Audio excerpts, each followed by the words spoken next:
Салям алейкум, хайрлах шамлар. Добрый вечер. В эфире телеканала АТР. Вы смотрите марафон «Сейф АТР. Голос Крыма». Майя Буты в эфире. В студии для вас работаю я, Гульсум Халилова.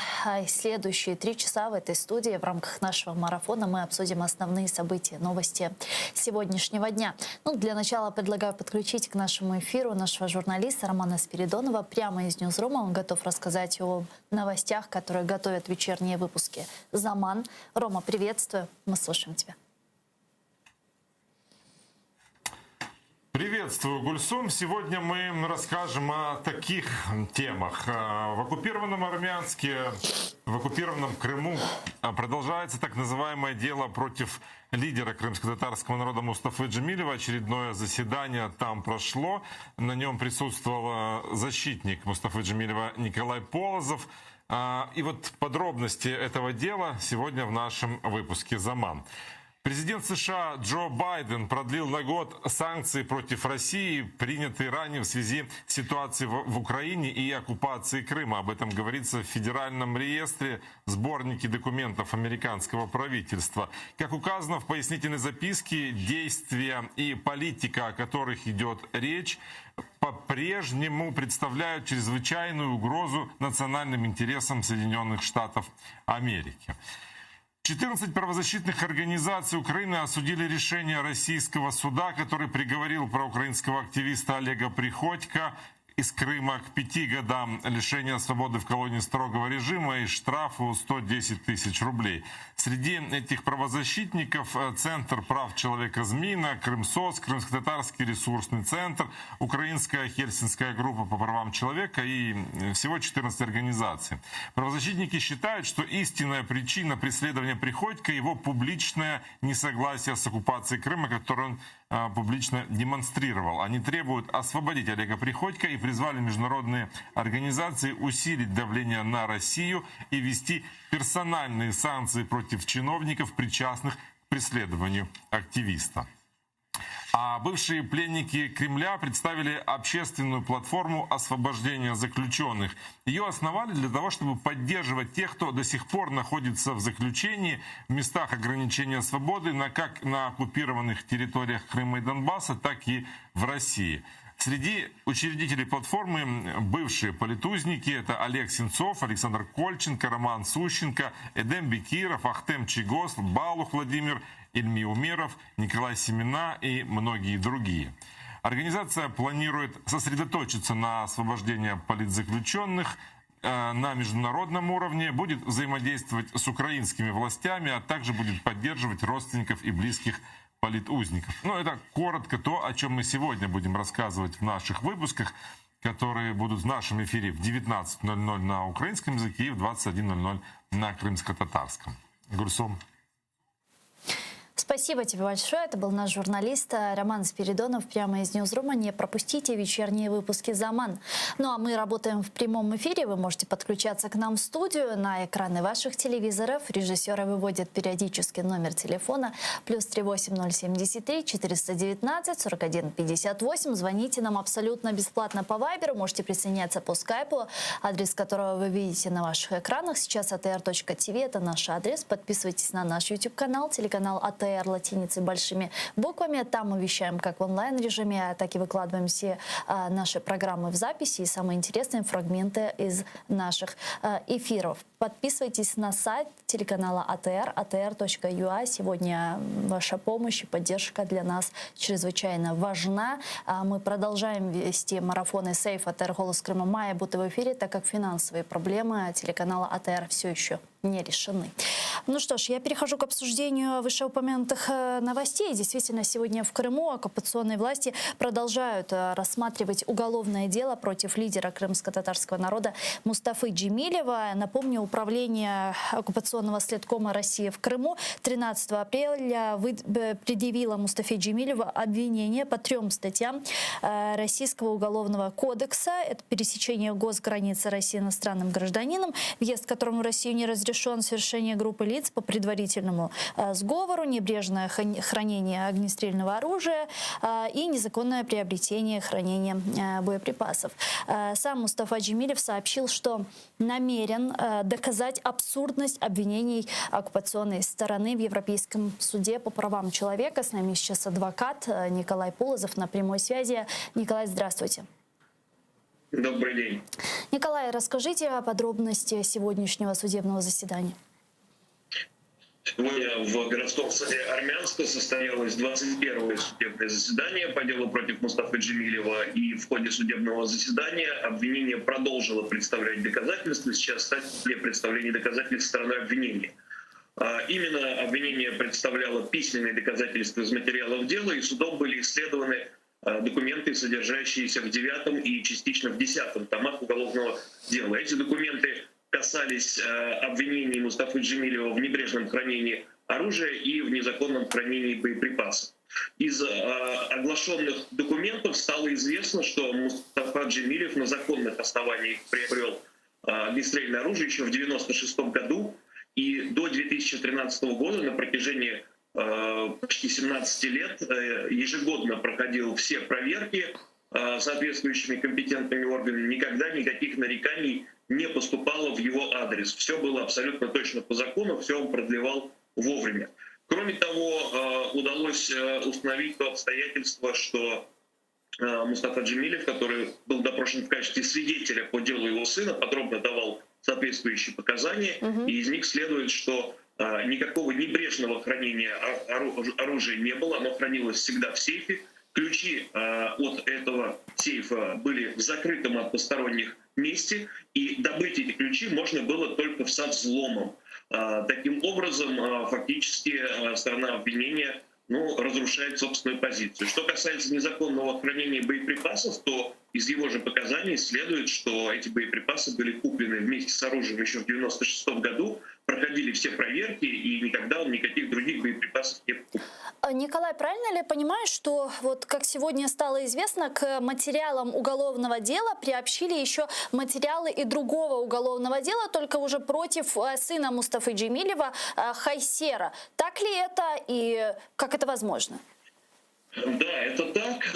Материалы уголовного дела фактически были изъяты из дела его сына Хайсера и фактически вложены без какого-либо обоснования в наше уголовное дело. Причем любопытно, что дело Хайсера расследовали дважды. Сначала это были украинские правоохранители в 2013 году, а уже после начала оккупации Крыма этим занимался российский следователь Магомедов, тот же самый, который расследовал дело против самого Мустафа. И фактически этот следователь просто взял копии документов, которые у него остались после дела Хайсера, и без, скажем так, ненадлежащим образом, противоречащим уголовно-процессуальному законодательству, поместил эти материалы в наше дело. Часть материалов суд не исследовал, потому что они на украинском языке, и защита заявила ходатайство о переводе на русский язык этих документов, а по ряду документов было заявлено ходатайство о признании этих документов недопустимыми, поскольку они были в нарушении процедуры, перемещены в дело Мустафы Джемилева,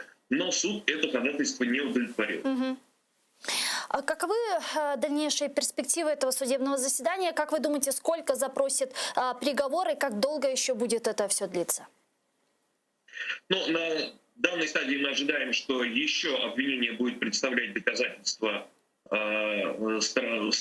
суду, свои доказательства. В частности, мы ожидаем, что будут исследованы вещественные доказательства, содержащиеся в материалах дела. Это фото и видеозаписи, сделанные 3 мая 2014 года. И только после этого сторона защиты сможет начать представлять свои доказательства. Таким образом, учитывая динамику этого суда, можно ожидать, что еще несколько месяцев, я думаю, минимум 2-3 месяца, это судебное разбирательство будет длиться. Что касается срока, который может выписать суд, в принципе, уже из тех материалов, которые были судом исследованы, совершенно очевидно, что обвинение полностью развалилось. Но поскольку мы понимаем, что это дело политически мотивированное, и суд будет вынужден все равно выносить какое-то решение, я думаю, что, учитывая совокупность сроков и, в принципе, то, что это преступления не тяжкие, речь может идти о 5-6 годах лишения свободы, которые запросит прокурор. Вот как вы сказали, да, мы понимаем, что оккупационный прокурор, судья вынесут обвинительный приговор. Иллюзий на этот счет мы никаких не питаем. Вот у меня вопрос, а зачем, для чего тогда это все? Не является ли это таким сизифовым трудом сегодня для вас? И если мы не признаем юрисдикцию оккупационных судов, в чем смысл? Смысл заключается в нескольких вещах. Прежде всего, это необходимость пройти процедуры в рамках российской юрисдикции для того, чтобы был формальный повод обращения в международные инстанции, в том числе в Европейский суд по правам человека. То есть все равно это все нужно проходить. Второй аспект заключается в том, что Мустафа Джемилев, ну, скажем так, рассчитывает на то, что в этом судебном процессе можно будет установить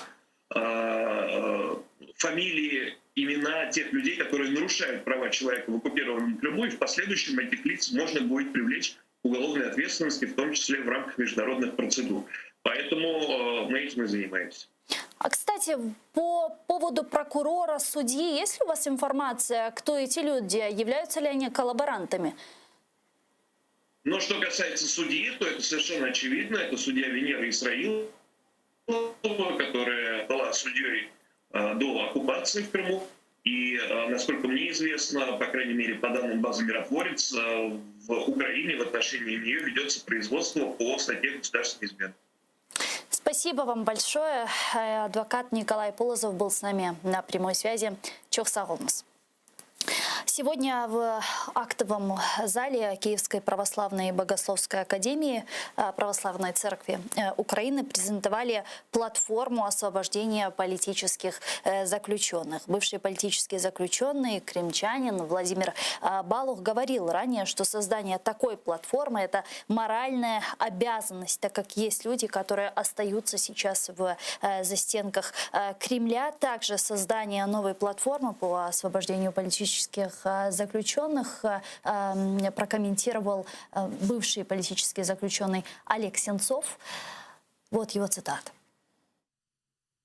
Платформа – це позапартійне об'єднання, яке створено для захисту прав і звільнення всіх, хто ув'язнений з політичних переслідувань за межами нашої країни, на окупованих територіях і всередині країни. Нашою метою є якнайшвидше відновлення справедливості стосовно кожного. Ми хочемо, щоб питання звільнення політв'язнів було постійно у фокусі суспільної уваги, стало пріоритетним як для органів української влади, так і наших друзів і партнерів за кордоном.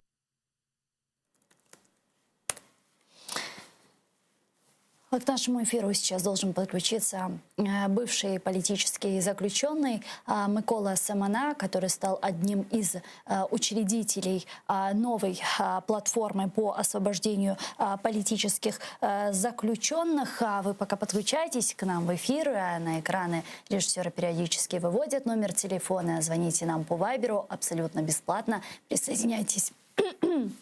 Простите, по скайпу atr.tv, это наш адрес. Ну и подписывайтесь на сайт телеканала ATR, atr.ua, это наш адрес. Сегодня ваша поддержка и помощь для нас чрезвычайно важна. И, возможно, для вас 100, 200, 50 гривен – это небольшая сумма, но сегодня в условиях, когда телеканал АТР находится в сложном финансовом положении, эта помощь для нас очень важная. Я хочу поблагодарить всех тех, кто находится с нами и поддерживает нас и морально, и материально.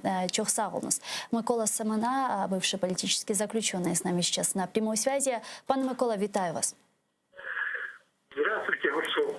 Здравствуйте. Пане Микола, ну, расскажите нам про платформу освобождения политических заключенных. Что это за платформа, чем она будет заниматься, какие основные задачи и цели ставит перед собой?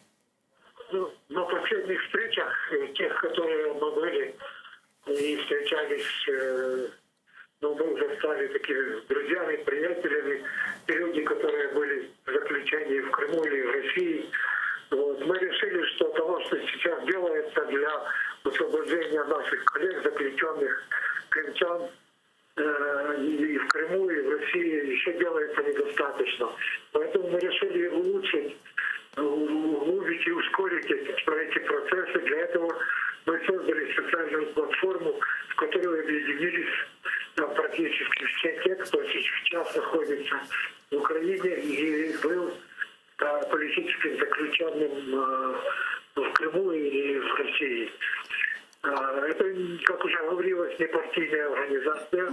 Мы находимся вне политики, и у нас нет других задач, кроме как способствования освобождению наших коллег, которые находятся в заключении. А как И, понять, скорее всего, их освобождение. как понять, вот вы говорите, мы находимся вне политики, ну, это что значит? Мы же понимаем, что политические заключенные, да, это все политически мотивированные уголовные процессы. Вы понимаете, дело в том, что вы правильно говорите, но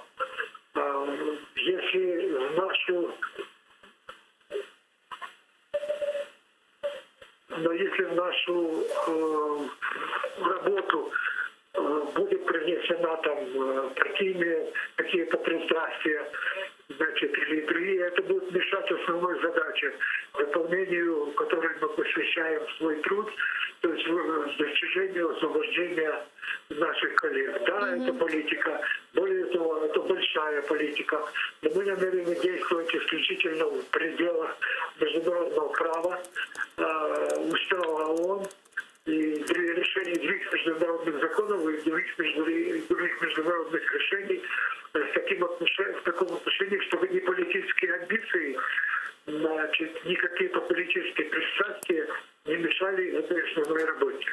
Скажите, а будет ли ваша платформа по освобождению политузников взаимодействовать с государственными органами по Крыму? Ведь у нас есть Главное управление СБУ по Крыму, Главное управление нацполиции, постоянное представительство президента в Крыму и Министерство по вопросам реинтеграции временно оккупированных территорий, которое в частности занимается предоставлением помощи, финансовой помощи политическим заключенным. Вот как будет происходить это взаимодействие? Будет ли оно происходить, осуществляться? Да, безусловно, этот вопрос мы также обсуждали. Значит, и некоторые были предложения, чтобы абстрагироваться от власти и действовать как-то самостоятельно. Но мы понимаем, что у нас очень ограниченный ресурс по влиянию на российские органы власти, и поэтому, естественно, мы будем сочетать наши усилия с усилиями всех государственных органов, начиная с офиса президента, и продолжая и Министерством иностранных дел, Министерством внутренних дел, нацполицией и другими органами государственными, а также как и с общественными организациями, в том числе и крымскими, украинскими и международными правозащитными организациями. И, пане Микола, я понимаю, что вы вот только сейчас создана эта платформа, возможно, вот все контуры еще не очерчены, но все же вот хотелось бы понять вот по пунктам, да, вот какую роль вы в первую очередь свою видите в рамках этой платформы, чем вы конкретно будете заниматься. И вот вы сказали, что эта платформа будет заниматься улучшением вопросов по политзаключенным. Вот что именно, вот какие главные тезисы, вот маркеры вы бы отметили? Ну, во-первых, как журналист я понимаю, что еще даже не все преступления оккупантов в Крыму по отношению к правам человека и по отношению к заключенным, еще не все даже факты обнародованы.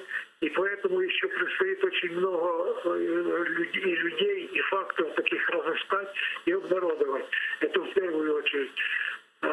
Дальше во взаимодействии с органами власти, прежде всего с правоохранительными органами, мы будем устанавливать, где находятся эти люди, если Алло?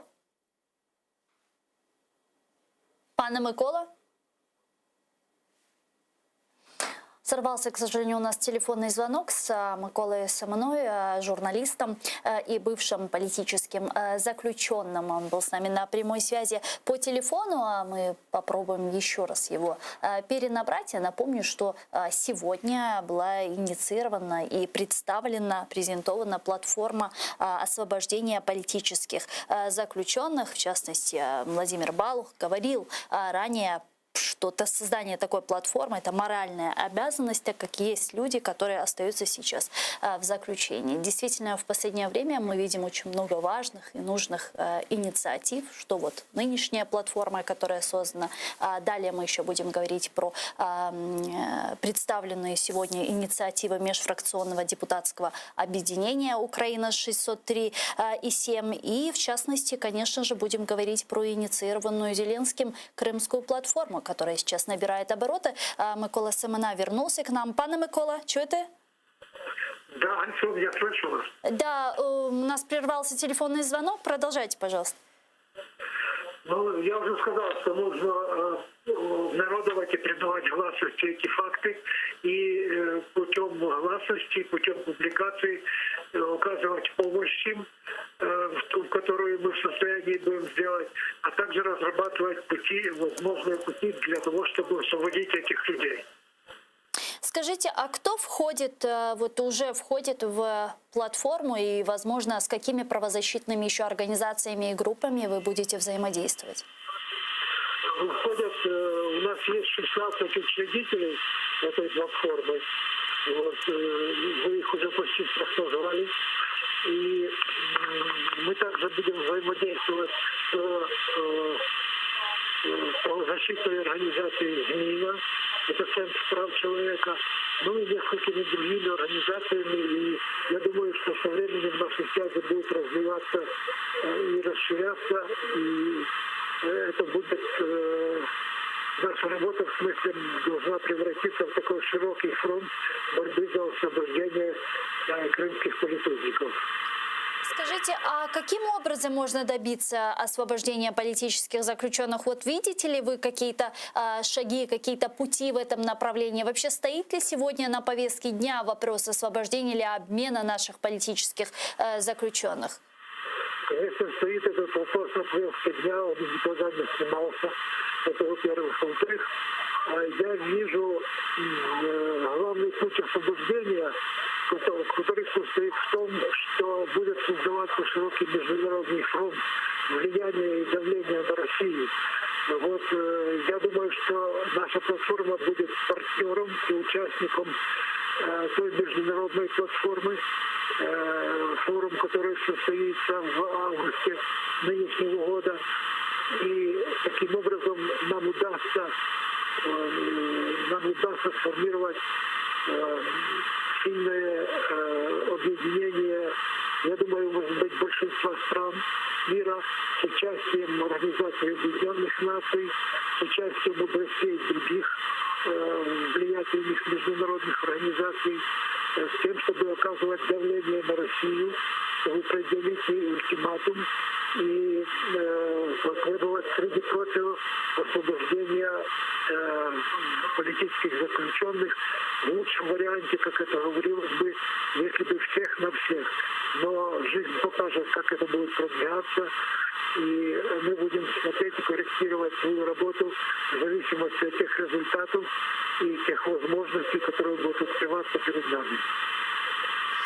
И последнее еще хотела спросить. Вот действительно в последнее время, как я уже отметила выше, мы видим очень много важных и нужных инициатив, очень создание различных платформ, ваша в частности, инициатива межфракционного объединения Верховной Ради Украины, а потом инициированная Зеленским и Министерством иностранных дел Крымской платформы. Вот что нужно для того, чтобы эти инициативы не остались на уровне инициатив, как у нас часто, к сожалению, происходит в нашей стране? Для этого нужно, чтобы они, во-первых, были объединены.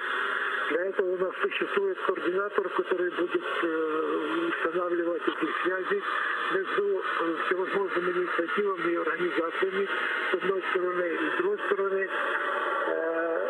Многочисленность платформ объясняется тем, что нужно создавать со временем блокаду России для того, чтобы оказывать на нее все стороннее давление, и для освобождения заключенных, и для выхода из Донбасса, и для оккупации Крыма.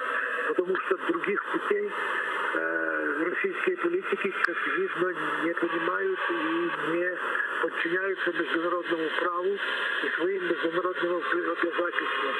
Поэтому все аналитики видят сегодня путь к решению этой задачи исключительно в создании фронта международного давления на Россию и создании против нее таких санкций, которые будут ощутимы и которые будут настолько влиятельны, чтобы Россия не могла от них отказаться и будет вынуждена выполнить требования всей международной общественности.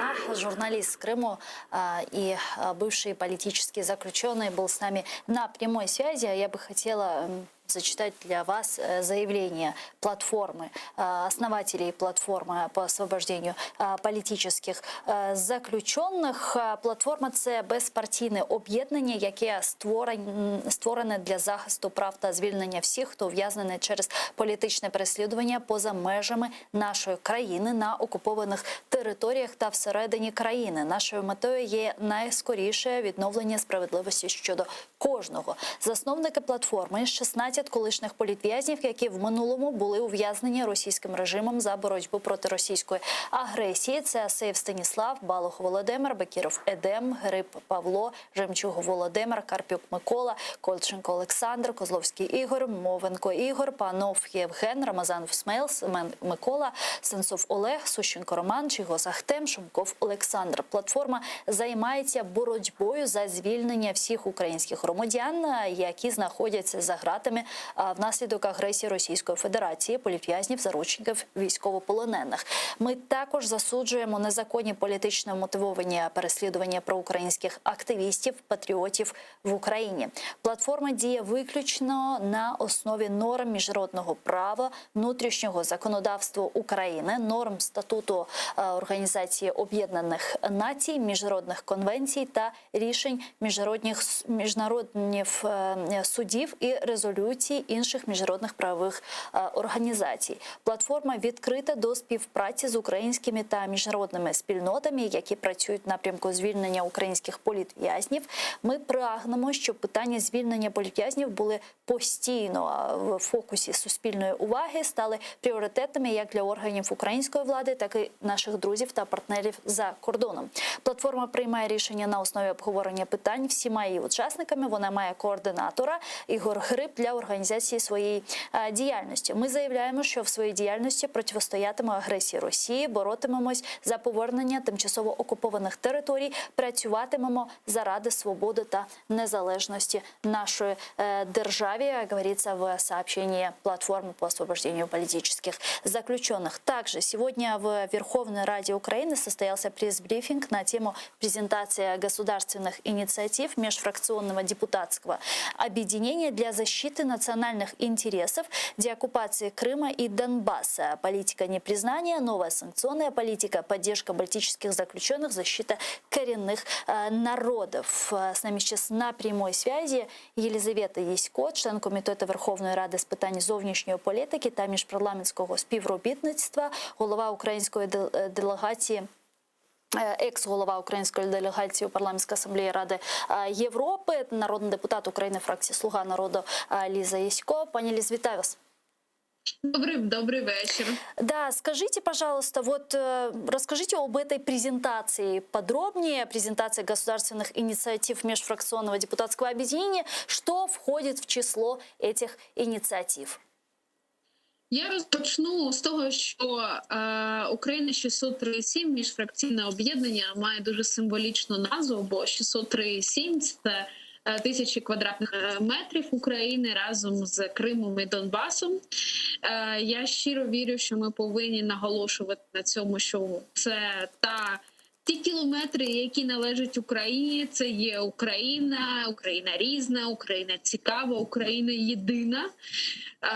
І ми повинні стояти на сторожі ініціатив, які дозволяють наблизити деокупацію і захищати наші інтереси.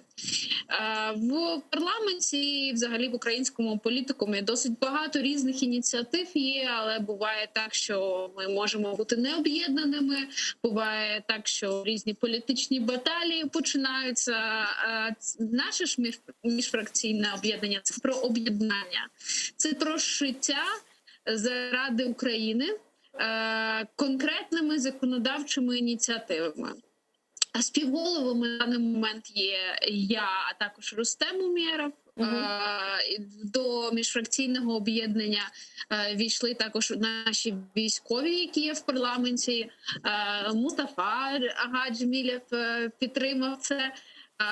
І ми вже напрацювали план законопроєктів, які ми будемо далі розробляти, а цього тижня зареєстровані конкретні ініціативи. Так, будь ласка. Уточняющий вопрос. Вот это межфракционное объединение 603.7, это другое, да? То есть это не связано с межфракционным объединением «Крымская платформа», насколько я понимаю. Это две разные инициативы. Правильно? Дивіться, так, це дві різні ініціативи, але просто вони в чем об'єднані. смысл, чем они друг от друга будут отличаться? Потому что, насколько я понимаю, в другом межфракционном объединении вы также есть, и также есть Рустем Умеров и ряд других народных депутатов. Вот чем эти две инициативы, две межфракционные группы будут друг от друга отличаться? Кримська платформа – це лише про Крим. А наше міжфракційне об'єднання – це взагалі про Україну.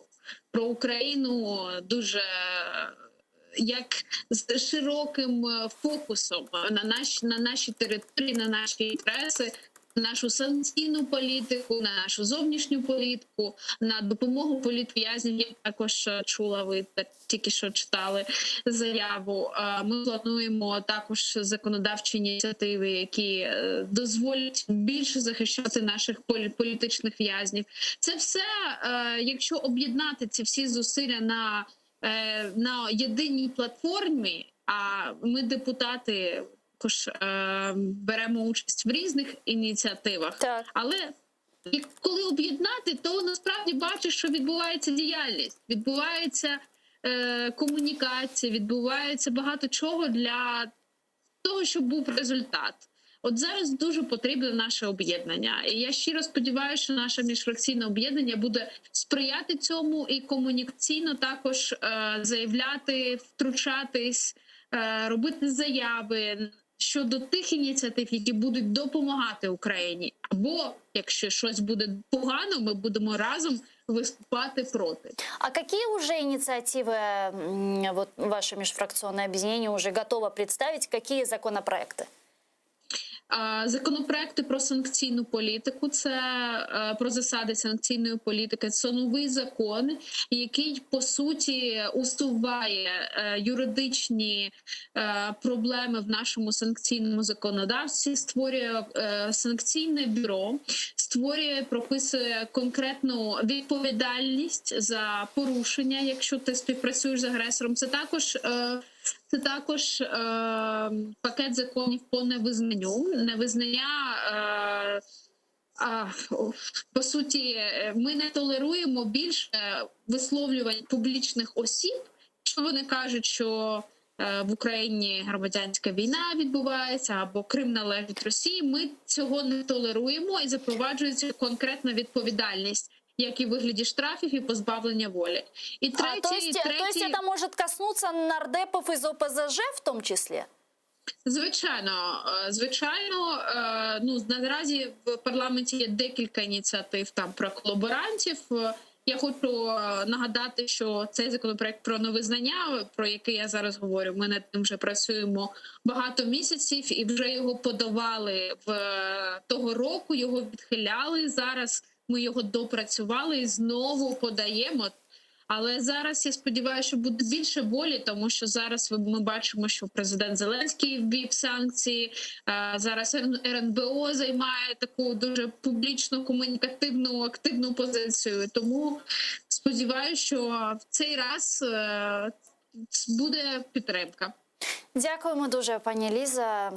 Бажаємо вам успіхів. Дякуємо за вашу працю. Елизавета Ясько, народный депутат Украины, фракция «Слуга народа», была с нами на прямой связи. А сейчас к нам присоединяется Ганна Лачехина, политичный аналитик и консультант. Пані Ганна, вітаю вас. Селям алейкум. Доброго вечера. Доброго вечера. Пани Ганна, действительно, в последнее время мы видим очень много различных инициатив в направлении деоккупации наших оккупированных, временно оккупированных территорий. Не сложится ли так, что инициативы останутся лишь на уровне инициатив, и что должно произойти, чтобы они все-таки были более активными, более действенными, более эффективными? Да, ну, в випадку, коли ми говоримо про план деокупації, мабуть, актуальний вислів, що крапля робить океан, і, можливо, чим більше таких ініціатив, тим краще, і все в комплексі воно має спрацювати.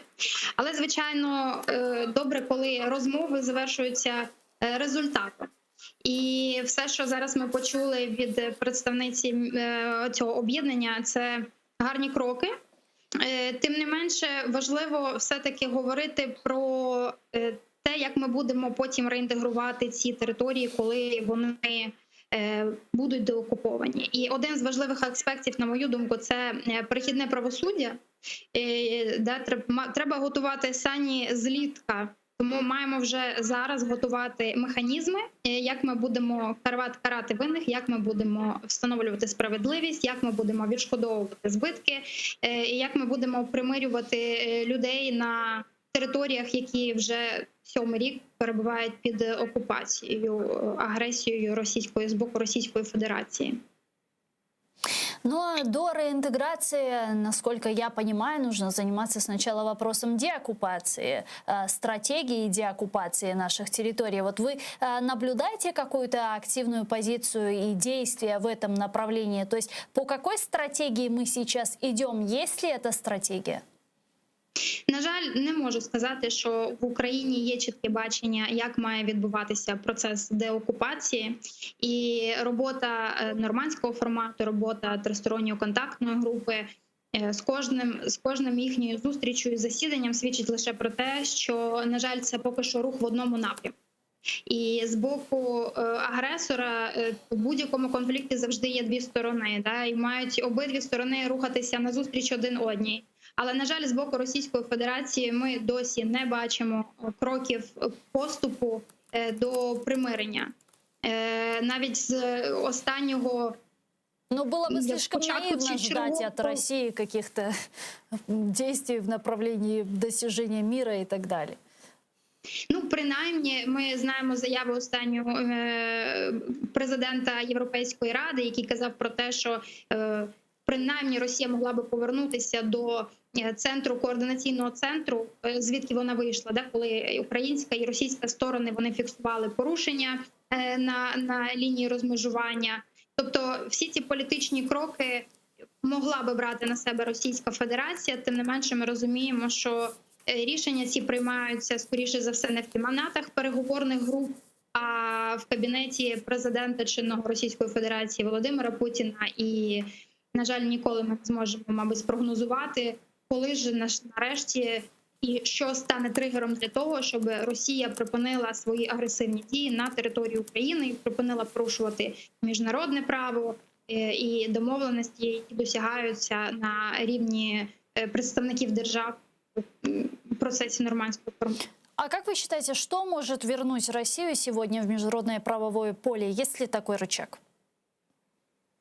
Ну, знаєте, важко сказати, коли у такої великої країни такі імперіалістичні, гегемонічні настрої і такий шалений апетит до захоплення інших територій, скоріше за все, мова йде про безпековий блок, про систему колективної міжнародної безпеки, яка формувалася, останній раз переглядалася після Другої світової війни, і на той час поступи і міжнародні організації, які на той час складалися, це були результатом переговорів і компромісів з боку конфліктуючих сторін.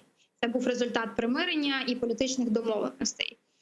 Коли тільки починалася агресія на території України з боку Росії, експерти говорили про те, що можливо це заклик і ознака того, що Росія бажала би таким чином звернути на себе увагу і агресивно хотіти змінити цю систему колективної безпеки. Тому, можливо, якраз ключ цього розв'язання лежить у міжнародних інститутах, які формують на сьогоднішній день світовий порядок. А насколько сегодня цивилизованный мир, скажем так, западный мир консолидирован в вопросе сдерживания России и внедрения более радикальных санкций? Ну да, звичайно, щодо радикальніших санкцій поки що мови немає, але принаймні ми можемо завдячувати нашим партнерам, що вони продовжили свої санкційні режими, і як в адміністрації президента США нового Байдена, і в Європейському Союзі. Тому можемо бути за це вдячними, і ми таким чином розуміємо, що досі це є нашими союзниками, і ми маємо продовжувати рухатися в цьому напрямку. Але, звичайно, Україна як держава, і президент Зеленський, і всі представники, які представляють Україну на міжнародній арені, мають проявляти більш активну, проактивну і впевнену позицію на захист своїх інтересів і об'єднувати своїх членів союзників і інших держав навколо нашої спільної проблеми. Ну, зокрема, переговори з НАТО і реформи в Україні в сфері правоохоронної, оборонної діяльності – це дуже гарний сигнал і, можливо, правильний крок в напрямку посилення своєї боєздатності, правоздатності і заявлення про себе як про повноправного члена на світовій арені. Вот вы упомянули Донбасс. Я бы хотела подробнее остановиться на этом вопросе и обсудить. Пресс-секретарь президента России Песков заявил, что эскалация на Донбассе происходит по вине украинских бойцов, тогда как военное руководство Украины утверждает обратное. Давайте послушаем его цитату. Мы действительно с глубокой озабоченностью наблюдаем за растущей напряженностью на линии соприкосновения. Мы фиксируем все чаще и чаще обстрелы территории Донбасса со стороны украинских вооруженных сил или разных формирований, которые у Украины имеются вблизи линии соприкосновения. Мы фиксируем вход украинских военных в те зоны, где они не должны быть после завершения разведения. Все это повод для серьезной обеспокоенности. Глава украинской делегации в ТКГ Леонид Кравчук считает, что осложнение военной ситуации на Донбассе в последнее время – это реакция России на активизацию действий Украины в отстаивании своих позиций. Останнім часом і президент Володимир Зеленський, і Верховна Рада, і наша делегація у тристоронній контактній групі значно посилили активність, плюс санкції. Тобто Росія побачила, що Україна від слів перейшла до справи. Те, що раніше не робилося, хоча були можливості, зараз реально здійснюється. Думаю, все це в цілому створило таку ситуацію, коли Росія відчула, що тиск на неї посилюється. І в таких випадках, як показує досвід, опонент намагається довести, що він теж, мовляв, не спить. І він починає якісь дії. Также он отреагировал на последнее заявление боевиков, в частности, разрешение на обстрелы украинских позиций он расценил как угрозу одностороннего выхода России из перемирия. Вот его цитата. Позиція глави української делегації. Ми розцінюємо цю заяву як загрозу одностороннього виходу російської сторони з режиму припинення вогню і загрозу виконання мінських домовленостей. Консультації тривають. З нами зараз на прямому зв'язку Сергій Гармаш, представник окремих районів Донецької області України в трьохсторонній контактній групі в Мінську. Пане Сергію, вітаю вас. Салям алейкум. Добрый вечер. Пане Сергію, с чем вы связываете эскалацию конфликта на востоке Украины? И есть ли действительно угроза одностороннего срыва перемирия, о чем говорит Леонид Кравчук? Ну или в принципе, по-вашему, этого перемирия и не было? Нет, я думаю, что перемирие было на уже, скажем так. И, скажем так, для того, чтобы открывать огонь, боевикам не нужно делать какие-то заявления. Они открывали и открывают его и без всяких заявлений. Поэтому это заявление – это чисто информационная акция, направленная скорее на психологическое давление на украинское руководство, на наших западных партнеров, которые не хотят, естественно, военной эскалации. первую очередь. А все это вызвано тем, что действительно Украина не оправдала ожиданий в России, что она действительно начнет вести прямой диалог с Донецком и Луганском, к чему впливается российская сторона. Более того, Украина начала действительно действенную политику в ответ на агрессию России, поскольку агрессия гибридная, то и политика, скажем так, касается всех сфер, не только военной, но и информационной, и политической, внутриполитической.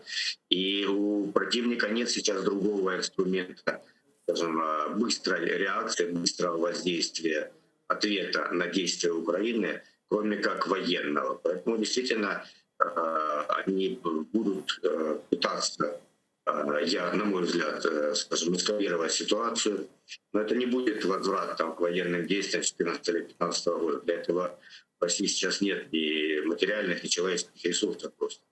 Это будет кратковременная ситуация, скорее всего, для того, чтобы все-таки принудить нас пойти на прямой диалог с людьми, которые там держат оружие, которых они называют отдельными от себя. Да? То есть Россия позиционирует себя как посредник, а вот они сторона конфликта. Вот если будет сейчас эскалация, я думаю, что она действительно будет, наверное, краткосрочная, то для того, чтобы нас заставить вести диалог о мире с так называемой, в кавычках, стороной конфликта. А как, кстати, сейчас проходит заседание в рамках трехсторонней контактной группы в Минске? О чем сейчас там говорят и каким образом на заседаниях принуждают к прямым переговорам с террористами? Говорят о том же, о чем уже, я там нахожусь, там 8 месяцев, да, вот это одно и то же все время говорят. Поэтому новостей, скажем, больших нет, их содержания.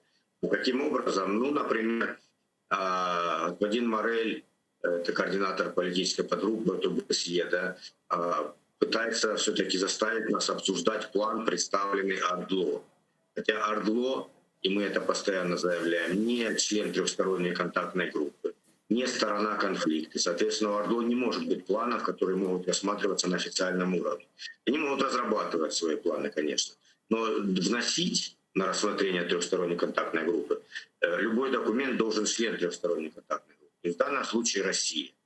И мы заявили, что когда Россия внесет их план как свой, тогда мы будем говорить о нем. На сегодняшний день этого нет. Россия просто высказала свою позицию, что план Украины не такой, а вот тот хороший. Дала оценку, скажем так, но не предложила своего плана. Поэтому легитимный план фактически есть только один, украинский. Его мы пытаемся обсуждать. Почему-то господин Морель решил заставить нас фактически нарушить Минские соглашения и обсуждать еще какой-то план. Причем очень недипломатично это дело, потому что наш представитель в политгруппе, представитель Украины, господин Мерешко, задает вопрос представителю России, а господин Морель почему-то не дает ответить представителю России и сам начинает говорить что-то и убеждать нас в том, что нужно давать, скажем, вести диалог с ОРДЛО. А как вы думаете, почему ОБСЕ себя так странно ведет, пытаясь всячески принудить украинскую сторону вести переговоры с террористами? Что происходит с ОБСЕ? Они ведь вроде как бы нейтральные должны быть. Они должны быть нейтральные, а Россия должна быть второй стороной конфликта, как записано в Минском протоколе. Поэтому здесь трудно сказать, что должно быть, да, я говорю, как есть. Мне не хотелось бы, как участнику дипломатического процесса, высказывать, скажем, свои предположения насчет мотивов. Мягко говоря, считаю, что ОБСЕ заинтересована больше в самом процессе. Тот же господин Морель, ему нужно показывать какой-то хотя бы результат. Иначе не будет смысла вообще в процессе и, скажем, в его участии в этом процессе и в получении, извините меня, гонораров, наверное, за этот процесс. Это одно из, скажем, предположений. Это не очень хорошая тема сейчас, чтобы я давал оценки, почему ОБСЕ это делает. Я понимаю. Пане Сергею, и вот что еще хотела спросить. Помните, до Нового года мы с вами в наших эфирах в том числе обсуждали возможное решение РНБО, которое нам обещали представить 5 вариантов действий по урегулированию конфликта на востоке Украины. Где? Почему нету до сих пор? Как думаете, почему не представлено и по какому действию, по какой стратегии мы сейчас идем? Ну, я не думаю, что их вообще будут представлять, и что есть смысл представлять. Все-таки это стратегические планы Украины, и они должны быть засекречены, по идее, да? Как бы, если мы будем рассказывать заранее о них нашему противнику, то они потеряют всякую силу и всякий смысл. Поэтому я знаю, что их сейчас корректируют. Ситуация за год изменилась, когда они были впервые приняты еще в 2019 году. Сейчас происходит корректировка этих планов. Я не знаю, по какому сейчас мы идем плану, поскольку я не посвящен в государственную тайну. Я могу предполагать, что все-таки наши действия по усилению реакции Украины, да, уже действенному более. Потому что мы 5 лет говорили, фактически и Медведчук за это время стал крупнейшим бизнесменом в Украине, крупнейшим политическим деятелем, да, и медиамагнатом фактически. И, скажем, в Минске ничего не происходило фактически. Более того, мы не знали, что там происходило. Вот сейчас я, наверное, больше рассказываю, чем за 5 лет, скажем, мы знали, что там действительно происходит.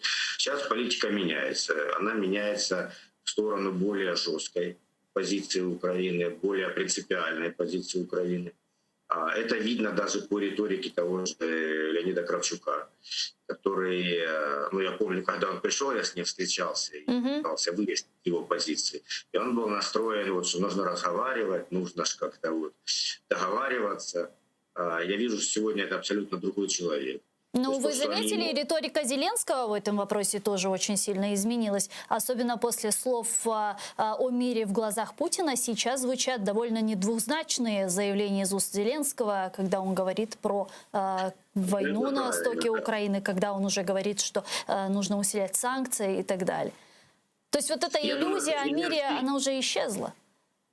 Зеленский действительно надеялся договориться с Путиным, и сдерживал себя в некоторых оценках для того, чтобы не портить отношения с человеком, с которым он надеялся договориться. Когда он понял, что договориться не удастся, скажем так, он стал тем, кем должен был стать в любом случае.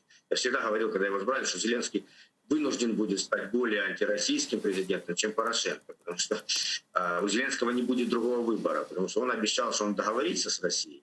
Россия не хочет договариваться. В этом проблема. Россия создала условия такие Зеленскому, что ему придется действительно действовать для того, чтобы оправдаться перед избирателем, что он что-то делает, да, в этом плане. Тем более, что он искренне, это я уже могу от себя сказать, хочет сделать действительно. Поэтому, да, риторика Зеленского поменялась. Возможно, с этим, опять же, связано то, что поменялась риторика Леонида Макаровича, который прислушивается к Зеленскому, скажем так, действительно, который Зеленский имеет на него влияние. Наверное, один Зеленский имеет на него влияние. Поэтому меняется политика, скажем так. Она меняется под воздействием, опять же, внешних геополитических факторов, внутренних, в том числе и внутрироссийских, наверное. Мир меняется, мы адекватно, скажем так, меняем нашу политику по отношению к противнику. Просто что меня радует, что сегодня все, в том числе и президент и его окружение, уже поняли, что мы воюем с Россией, что это гибридная война, что воевать нужно на всех фронтах, а не только, скажем, на участке военного приложения сил на Донбассе. Дякуємо дуже, пане Сергію. Чухсагл, у нас Сергей Гармаш, представитель украинской делегации в трехсторонней контактной группе в Минске, был с нами на прямой связи. Пані Ганна, вот относительно ОБСЕ, пан Сергей Гармаш с дипломатической точки зрения нам чуть-чуть сказал поверхностно своей позиции относительно ОБСЕ, но все же он ограничен в каких-то высказываниях, потому что находится непосредственно там, внутри трехсторонней контактной группы в Минске. Но вот у вас все-таки хотелось тоже узнать, как вы думаете, почему такая вялая позиция ОБСЕ? Вот только недавно террористы сбили беспилотник ОБСЕ, который зафиксировал десятки военных единиц оккупантов на территории, оккупированных территорий Донецкой области. И вот как-то ОБСЕ все равно на это реагирует довольно інфантильно. Тут може бути декілька причин з моєї точки зору. По-перше, дипломатичні переговори – це досить психологічний теж процес. І зайва надмірна уваги преси і інформації, яка може витікати, вона іноді може негативно впливати на хід переговорів навіть. Тому я розумію, з розумінням ставлюся до представників, які в повній мірі не можуть коментувати певні речі. З своєї точки зору, зі свого боку, не хотілося б теж спекулювати і маніпулювати на цьому питанні своїми здогадками. Тим не менше, що можу сказати, маємо розуміти, що ОБСЄ в цій ситуації – це такий собі фасилітатор, медіатор, який намагається бути між двома сторонами, при цьому не займати жодну зі сторони конфлікту, а зберігати свою об'єктивність. Звичайно, коли ми являємося стороною, яка постраждала, ми хотіли би більшої такої активної позиції, нашої позиції, яку б мали підтримувати міжнародні спостерігачі. Тим не менше, вони мають діяти теж за протоколом, мають зберігати певну об'єктивність, дистанціюватися. Але, звичайно, ми маємо вимагати від них також і справедливості. У випадках, коли дійсно порушується міжнародне право, вони мають це фіксувати, вони мають про це заявляти. І не мають приймати активно жодної з позицій конфліктуючих сторін. Я погоджуюся теж з паном Гармашем в тому, що з якоїсь міри члени міжнародних організацій, місії ОБСЄ, вони зацікавлені також і в процесі. Вони зацікавлені, щоб цей процес був максимально мирним, и, звичайно, вони зацікавлені, бо це їхня робота так само. Но так или иначе, это же игра в процесс. Мы же прекрасно понимаем, что Россия настаивает на своем, на что мы, естественно, пойти не можем, потому что это сдача украинских национальных интересов. Украина настаивает на своем плане действий по регулированию ситуации на востоке Украины, на что не соглашается, естественно, Россия. И получается такой замкнутый круг, и идут переговоры, которые, к сожалению, ни к чему не приводят. Как долго это будет длиться? Так і формуються заморожені конфлікти, їх багато по всьому світу, і, зокрема, їх багато і за участю Росії. Той самий приклад Придністров'я, який межує з українською територією. Це заморожений конфлікт, по суті. Звичайно, там зараз немає бойових дій, але тим не менше це територія, яка була свого часу окупована так само. Тому в питаннях таких заполітизованих, конфліктних, розірвати має коло лише одна зі сторін-учасниць конфлікту. І це мають бути якісь радикальні дії. Можливо, з української сторони є якийсь підготований план таких радикальних змін, просто ще не настав час, щоб вони відбулися. Ще до недавнього часу ми не могли собі уявити, що в Україні можуть накласти санкції на проросійські канали, їх закрити, і Рада РНБО може виносити такі радикальні рішення. Будемо сподіватися, що в української влади є такий самий план по деокупації наших територій. Дякуємо дуже, пані Ганна. Чув Сагул, нас Ганна Лачихіна, політичний аналітик, була з нами на прямому зв'язку. Тем временем Россия названа дестабилизирующим государством в стратегии по национальной безопасности, опубликованной администрацией президента США Джо Байдена.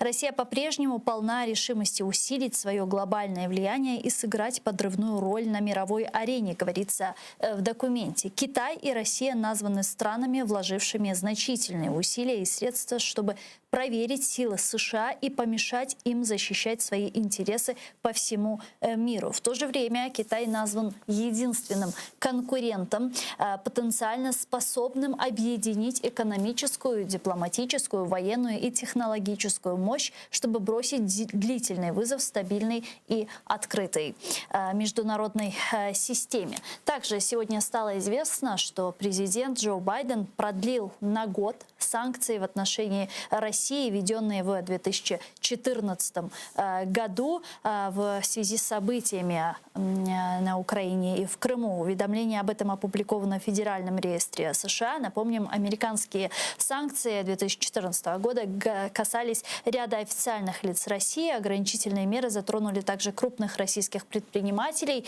несколько компаний и руководство самопровозглашенных Донецкой и Луганской народных республик. С тех пор санкции ежегодно продлеваются и дополняются. С нами сейчас на прямой связи Борис Кушнірук, голова експертно-аналітичної ради Українського аналітичного центру. Пане Борис, вітаю вас. Вітаю.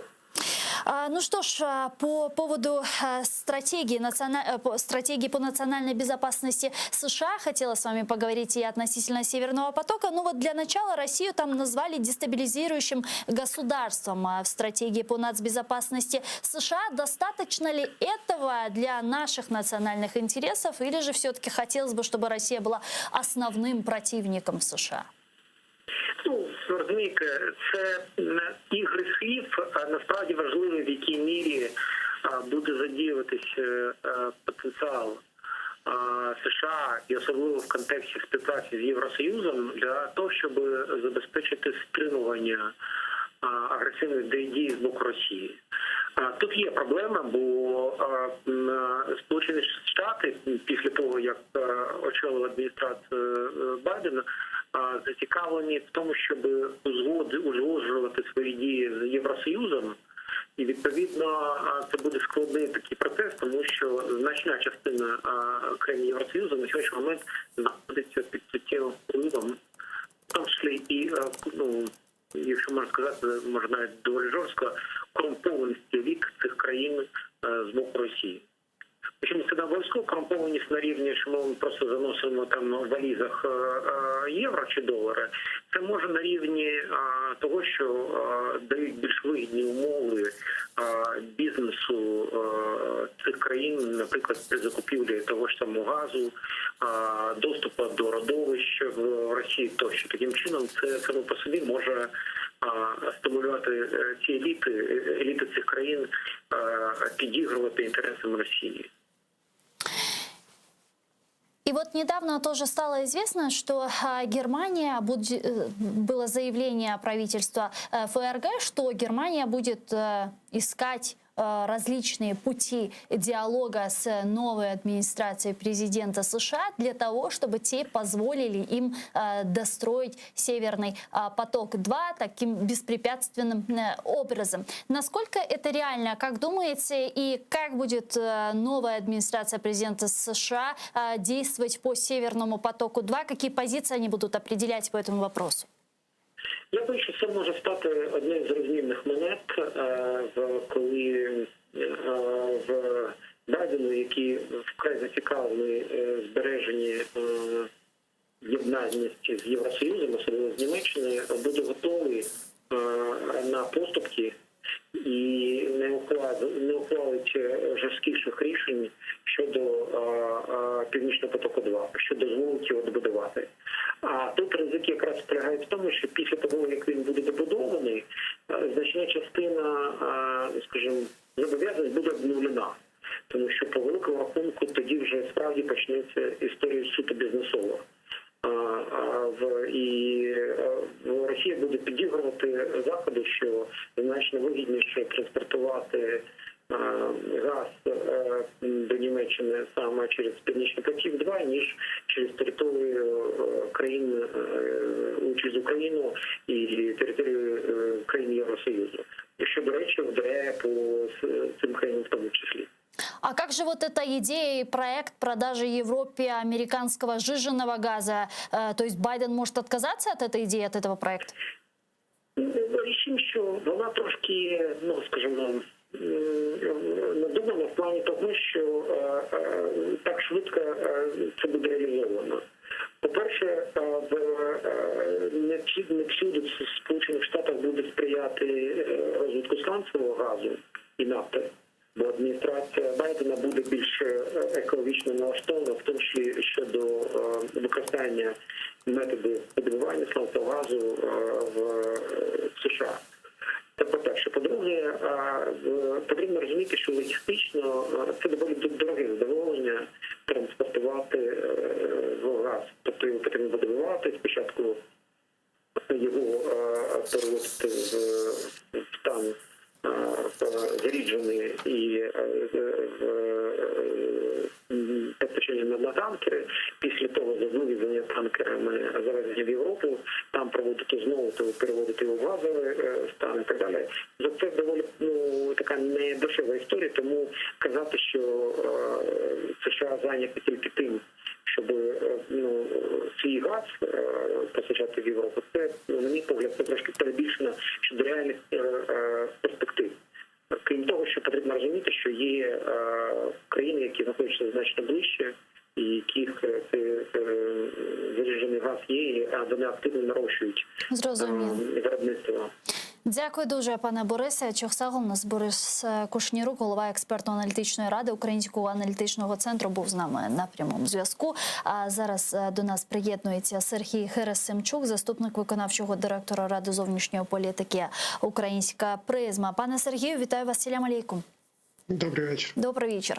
Какова вероятность того, что Соединенные Штаты снимут санкции с Северного потока-2, если будет нейтрализована или вовсе уменьшена угроза остановки транзита российского газа через Украину? Или такой вероятности нет вообще? Знаєте, я не фахівець з питань Північного потоку-2, але можу сказати про те, що, як то кажуть, ідея в повітрі. Ця ідея полягає в тому, що зараз Сполученим Штатам Америки і Німеччині дійсно треба відновити трансатлантичний діалог, покращити ситуацію у порівнянні з тим, що відбувалося під час каденції президента Трампа. І, вочевидь, Північний поток-2 є одним з предметів, які обговорюються зараз на рівні канцелярії Німеччини і Білого дому. Дійсно йдеться про те, що, наскільки я розумію, Берлін пропонує Сполученим Штатам таку формулу, яка дозволила б завершити будівництво Північного потоку і разом з тим забезпечити інтереси України, принаймні забезпечити певні обсяги транзиту як гарантовані. Крім того, я не виключаю, що у ході цього діалогу йдеться також про те, що функціонування Північного потоку-2 буде все-таки пов'язано з європейськими правилами функціонування енергетичного ринку. І так само мені видається, що питання поведінки Росії і в контексті прав людини на території самої Росії, і в контексті порушень прав людини на окупованому Криму, і в контексті порушення міжнародного права також мали би бути враховані в цьому пакеті. І, в принципі, я гадаю, що Берлін готовий до діалогу з цих питань, справа лише в нюансах. Як мені видається, німецька позиція полягає в тому, що наявність Північного потоку-2 – це не тільки вигода. Безумовно, елемент вигоди тут є. Тобто Німеччина таким чином стає енергетичним хабом для Європи. Але є елемент того, що це один з важелів впливу на Російську Федерацію. Тобто німці завжди можуть говорити про певні умови, певне conditionality, яке мало би виконуватися для того, щоб функціонував Північний поток-2. Тобто тут є обидва моменти, їх обидва треба враховувати. І про те, що говорив пан Кушнірук про LNG-термінали, це теж є предметом домовленостей між Німеччиною та Сполученими Штатами. Власне, Німеччина уже ще за Трампа почала інвестувати кошти у побудову LNG-терміналів на своїй території. І я думаю, що зараз предметом обговорення, предметом діалогу також є державна підтримка побудови LNG-терміналів, які мали би задовольнити американську сторону. Тобто, з одного боку, більш поступливими є американці, з іншого боку, більш поступливими стають німці. Ну а те санкции, которые сегодня есть, американские санкции в отношении компаний, которые причастны к строительству Северного потока, получается, они недостаточны для возможности незавершения этого проекта? Справа в тому, що наявні санкційні механізми, вони дуже загальмували Північний потік-2, це правда.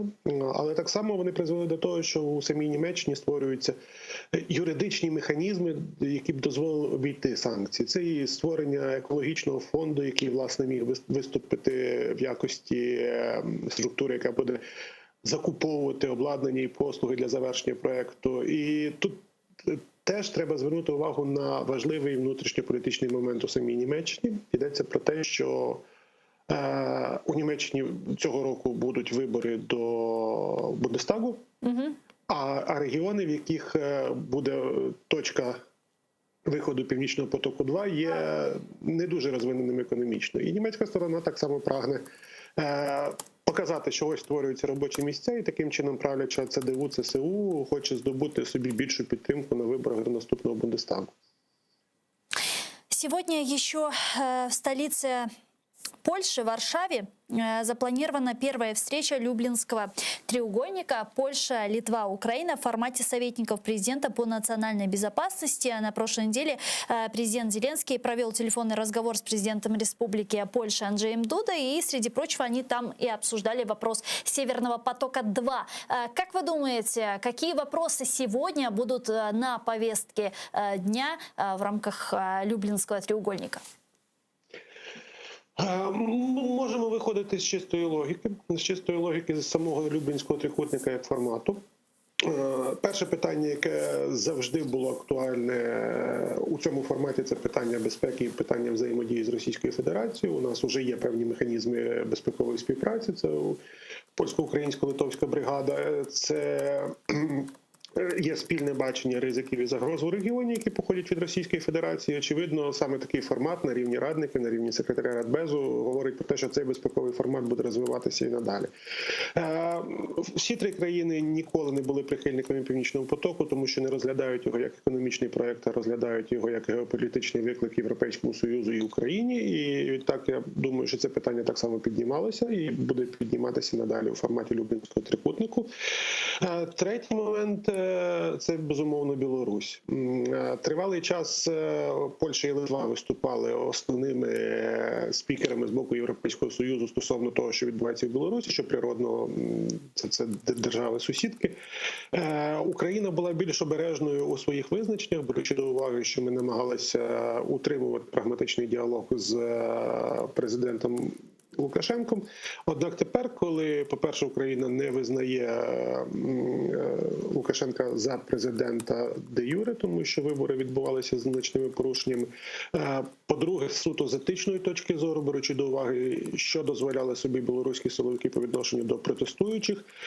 І по-третє, беручи до уваги, що Білорусь дедалі більше переходить в орбіту Російської Федерації, я думаю, Україна тепер теж буде суголосною з Польщею і Литвою. І питання Білорусі теж буде обговорюватись. Тобто мы можем синхронизовать свои действия стосовно Беларуси. Скажите, а если вот полностью Россия сейчас поглощает Беларусь, какую это угрозу несет для Украины? Це складне і хороше питання. В принципі, це буде загроза, яка складається з кількох компонентів. Перший компонент – це, безумовно, військовий компонент. Тобто, уже зараз ми знаємо про витоки інформації про те, що білоруські прикордонники готові до співпраці з ФСБ Російської Федерації, і уже зараз вони готові бути розміщеними на кордоні з Україною, на українсько-білоруському кордоні, що допускає певні ризики. Другий момент – це, власне, загроза не тільки для України, а й для Європейського Союзу, тому що таким чином кордони Росії з Європейським Союзом ще більшими стануть, і виклики стануть ще більшими. І, по-третє, Лукашенко неодноразово заявляв до попередніх виборів про те, що він ніколи не допустить вторгнення з боку Білорусі на територію України. Однак тепер, по-перше, невідомо, чи він притримується тієї самої думки, а по-друге, чи зможе він дійсно не допустити чогось, якщо цього захоче Москва. Угу. А насчет протестного потенциала Беларуси, можно ли сказать уже сегодня, спустя 7 месяцев, что он полностью сошел на нет? Я не сказав би про це з огляду на своє спілкування з білоруськими колегами. Я бачу, що насправді, знову ж таки, чисто етичної точки зору, чимало моїх колег з експертного співтовариства, з громадянського суспільства в Білорусі не можуть пробачити того, що відбувалося в Білорусі, не можуть пробачити цих побиття, катувань, незаконних затримань. Інша проблема, і це проблема, з якою до певної міри стикалася і Україна під час Революції Гідності, це брак лідерів. І пані Тихановська, яка, по-перше, не перебуває разом зі своїми колегами на території держави, а по-друге, не є достатньо вираженим харизматичним лідером, є скоріше людиною, яка випадково опинилася на вістрі цієї боротьби. Вона недостатньо мотивує білорусів до того, щоб протестувати. Однак в даному випадку протестів за Тихановську може і не буде в тій мірі, в якій на це сподіваються. Але протести проти Лукашенка, я думаю, збережуться. Хоча і будуть придушуватись надалі, тому що режим показав, що він не може, що диктатор не може піти на пенсію. Диктатор має або лишатися при владі, або бути поваленим. Ну а могут ли вот протесты, вот такие протесты, не такое ненасильственное сопротивление привести к желаемому результату, а именно отставке Александра Лукашенко? На даний момент говорити про таку вірогідність важко, тому що ми бачимо, що на мирні протести Лукашенко реагує неадекватним застосуванням сили. Мені здається, що більшою мірою можна було би говорити про те, що до відставки може призвести тиск так званого колективного заходу. І інтерес до цього питання є, і інтерес до цього питання зберігається. І на тлі того, що відносини з Росією погіршились після кейсу Навального, я думаю, що у Європі прокинулись і тиснутимуть на Лукашенка більшою мірою, ніж це було дотепер, коли його розглядали як нехай і останнього диктатора Європи, але загалом такого безобідного диктатора. Дякую дуже, пане Сергію. Дякую Чувсал у нас Сергій Герасимчук був з нами на прямому зв'язку, заступник виконавчого директора Ради зовнішньої політики «Украинская призма». Ну, я с вами не прощаюсь, мы прерываемся буквально на несколько секунд, а далее в этой студии мы продолжим наш эфир. Сейф АТР «Голос Крыма» має бути в эфире. В студии для вас работала я, Гульсум Халилова. Не переключайтесь, увидимся через несколько секунд.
Селям алейкум, хырлашымлар, сайглатыр телеканалының телесерджілері, Сейфатер қарымның сесі яйында олмалы деген марафонны серетесіңіз. Біз енді 4 аптадан берле бұл кібі марафонны алып барамыз. Зиратер телеканалының мали проблемлеріне язық чезілмей қала.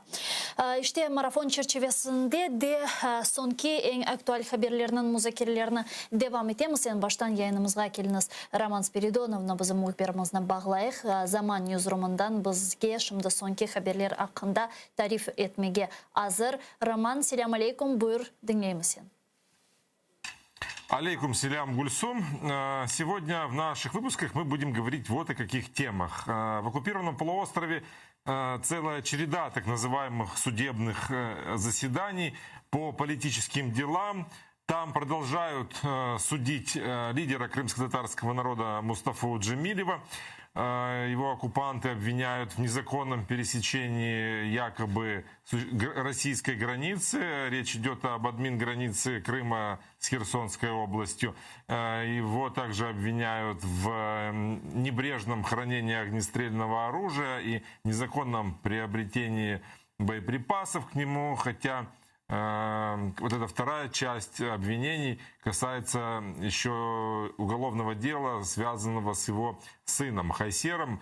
Дело было закончено еще до оккупации, уже были вынесены все приговоры и было закрыто, но тем не менее оккупанты возобновили это дело и начали присоединять к своему сфабрикованному уже в оккупации Крыму дело еще и материалы с другого дела, которые касаются его сына Хайсера, что противозаконно, несмотря на всю абсурдность всех обвинений и противозаконность всех так называемых судов, но они тем самым нарушают даже свое собственное законодательство. Об этом говорит адвокат Николай Полозов. Вот подробнее об этом в наших выпусках.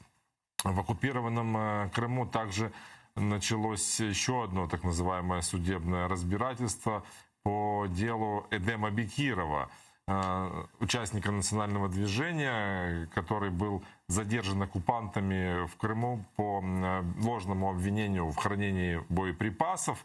Эдема Бекирова в сентябре 19-го освободили по так называемому обмену и вернули домой. Он сам родом из Херсонской области. Тогда оккупанты это свое дело не завершили, расследование не закончилось. И вот они продолжают его судить своим оккупационным судом уже без участия Эдема Бекирова. Подробности этого дела мы тоже расскажем сегодня в наших выпусках. Продолжаются обращения участников национального движения в поддержку политических узников, в поддержку крымских татар, которых преследуют по политическим мотивам. Они напоминают о том, что крымские татары не террористы и их борьба мирная и всегда такой была. Вот сегодня прошли обращения участников национального движения из Судака, Джанкоя, Красногвардейского района. Вот подробнее о чем говорили старейшины, о том, к чему они призывали, мы тоже будем говорить сегодня в наших выпусках новостей «Заман». Ну и о политике.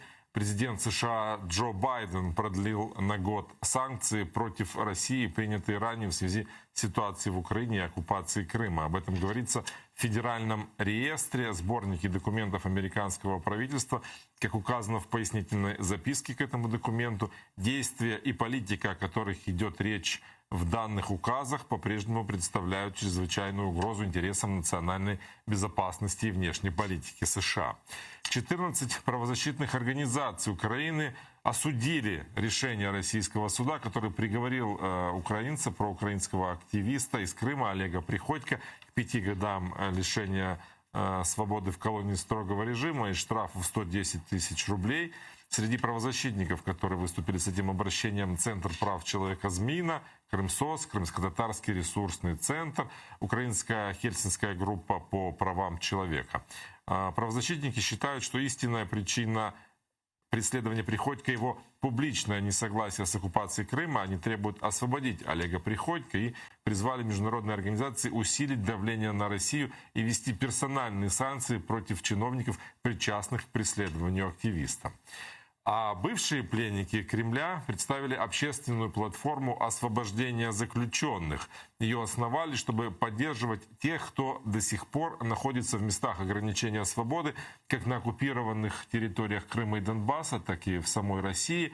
Среди учредителей этой платформы известные бывшие политзаключенные, о судьбе которых следили в Украине и во всем мире.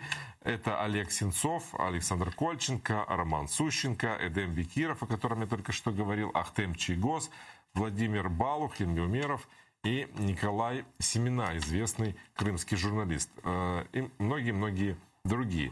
Вот эта организация планирует сосредоточиться на освобождении политзаключенных на международном уровне, будет взаимодействовать с украинскими властями, а также поддерживать родственников и близких политзаключенных. Это вот коротко о тех новостях, о которых мы будем говорить сегодня в наших выпусках. Подробнее и больше смотрите в 19:00 на украинском языке и в 21:00 на крымско-татарском. Гурсом. Çok sağ ol Роман. Bu bizim operimiz Роман Спиридонов еді. Бізле жанлы бағдан ньюзрумдан заман информацион программаларыны сейретін сайғылар қадашлар. Мен есе тәфсиятлы же бүгін тізілген саяси мабуслерні азат етмек платформасы ақында лаф етмеге істейм. Мәлім олғаны кебі бұл платформаға 16 сабық саяси мабус кірді. Ве оларының esas мақсатларынан бірі бұл саяси мабуслерінің азат етілігі ве саяси мабуслерінің қоранталарына десте mi деген суаллерні шымды Эдем Бекировленен шекеліні слаф етейік. Ода бұл платформаға кірді, сабық саяси бюс бізле шымды. Жанны бағда. Эдем аға, селям алейкум. Алейкум селям, Гүлсім. Эдем аға, келіңіз бұл тізілген саяси мабуслерінің азат етілу платформасы ақында бір астафсиятлы же сізлен лаф етейік. Яғни бұл платформа тізілуі ғайесі не вақыт шықты ве ненен оғырашыжақ шымды бұл тізілген құрылыш? Bu platforma уже çoktan laf edi bu platformanı açmak için. Onun için her şeyin bir satı vakti var. Bunda satı geldi işte vakti geldi. Bugün onun için ballar toplaşıp bizim ballarga da yardım etmeye gerek. Horantalarına onların oturan balların horantalarına da yardım etmeye gerek. Ama biz özümüz göreyik işte hükümet taraftan çok şey yapılmaz. Mülkün uyguluğu etmeye de mülkün bir şey yapılmaz. Akıllıca yazsın. Her şey yapılıyor. Adıyla, laf etiyle bu işlerim. Bu biz belirlesek işte bu platformana çıkan için bu MZS tarafından çalışmaya gerek. Birinci. Son bizim ombudsman Людмила Денисова. Onun çalışmaya gerek.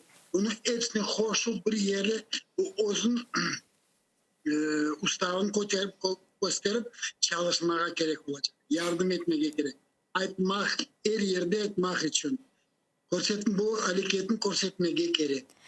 Siz ayttınız ki Ukrayna hükümeti yeterli kadar değil de aslında bu meselede hiçbir şey yapmayı deyip ayttınız ya, ne yapılmasını bekler ediniz? Yani sizin fikrinizce ne yapması gerek de yapmadı? Bakınız Gülsüm, birinci уже kaç kere admin yaptılar. Biz çıkan son yani 3 kere admin yaptılar. Bir Tatar balası çıkmadı onun. Bir kimseyi çıkarmadı. Только Эрнест Аметов по подписке о невыезд. O çıktı. Başka bir kimseyi çıkarmadı. Bir kimseye yardım kol tutulmadı. Bu değiştirgende sözünüz kordunuz. Kimi çıkardılar, kimi verdiler. Bir kimse bir şey bilmiyor. Bizim ombudsman tarafından onu da bir adam her şeyini biliyor. O her adam için biliyor. Hep Tatar ballar için, oturanlar için her şeyi biliyor. Ama onu Minsk'e güvermedi. O yanına almaylar olan. Ne için? O laf var. Soramaya kim diyen? Bir kimse bir şey aytmıyor. Son bu Minsk'i переговорlar geçiyor. Bir kimse bir şey aytmıyor. Bir şey olmuyor. Kaç yıl bu ballar bekliyorlar. Ben уже çıkanım 2 yıl. 2 yıl только laflarını işte. не yapıldı 2 yıl işte bir şey yapılmadı. Donetski taraftan abları çıkardılar ama bize de ilişkide de var bir Donetsk'in çıkardılar. Обмену. O da чистый сеп. Son nas aytmağımız ki hükümet bir şey yapay bizim ballar için. Ya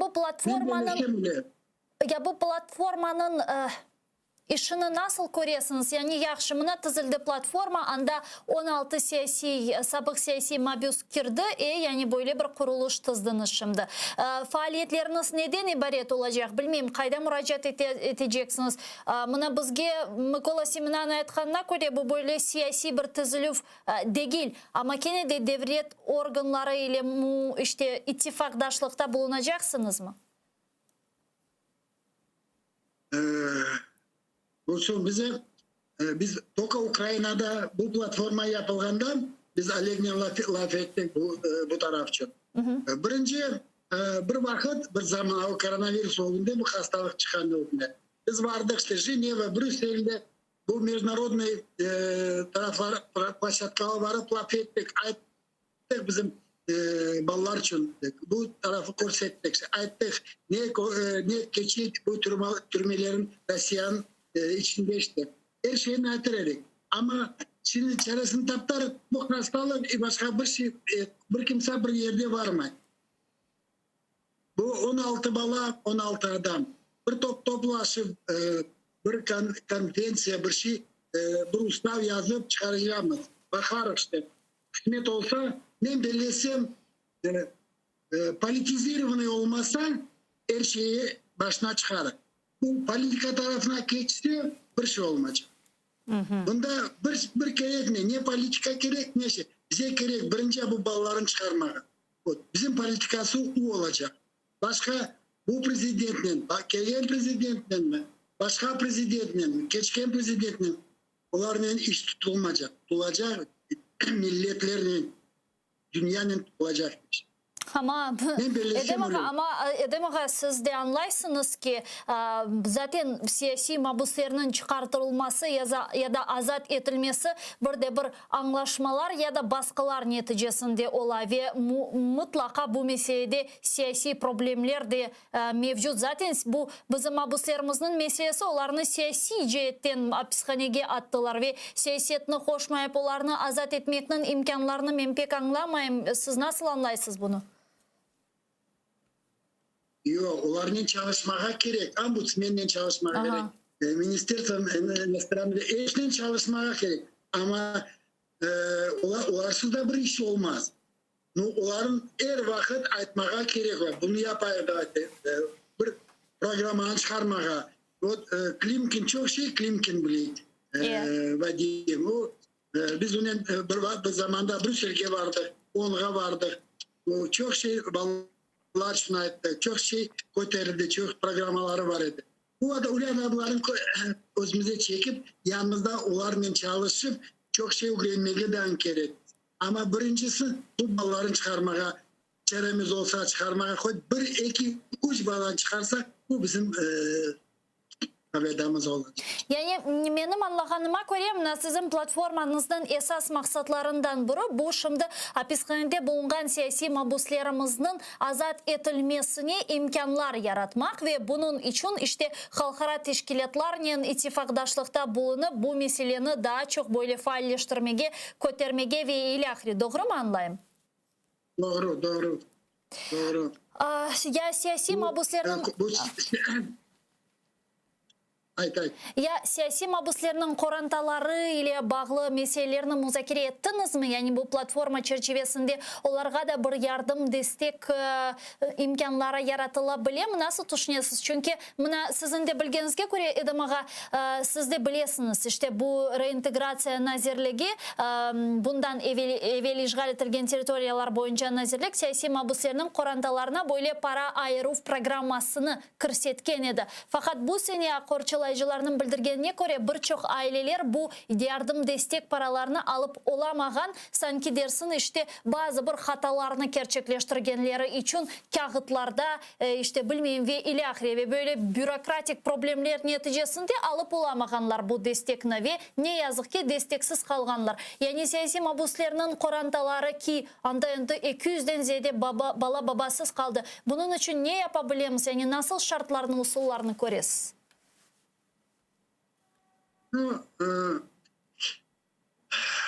Birinci, bugün de bu platforma açıldı. Bu şey, bu işlerin çözeceğimiz, konuşup onda laf edeceğimiz, bakacağımız. Ben isteyim bile, başka adam bile işte etmek.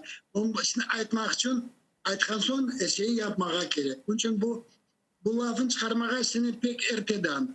Ben bilesem. Yardım edeceğimiz, çaresini kıdıracağımız. Bu korantalara yardım etmekte.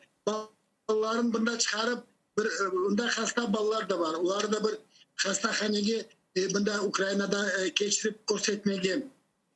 Siz onu bilirsiniz. Bu hastahanelerin bunun fiyatları her yerde ilaçların fiyatlarının. Bunun için kısmet olsa bir toplaşma olan son bu lafların götüreceğimiz dinleyeceğim bakacağım işte ne yapmaya çaremiz var. Nasıl bu meseleyi çözmek için hepimiz laf edip bakacağım. Kıdıracağımız çaresi.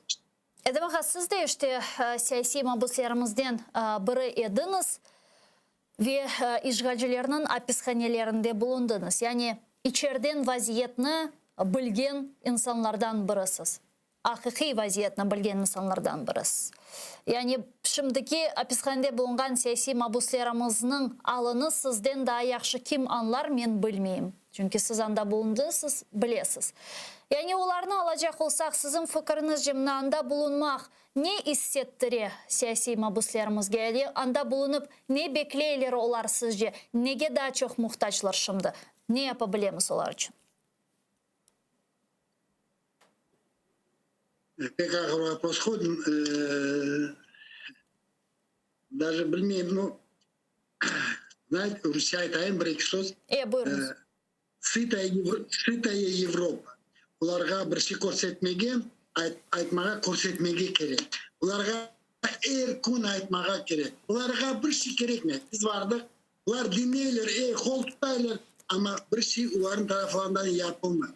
Onun için ular hepsi Rus tarafının çalışıyorlar bugünkü kadar.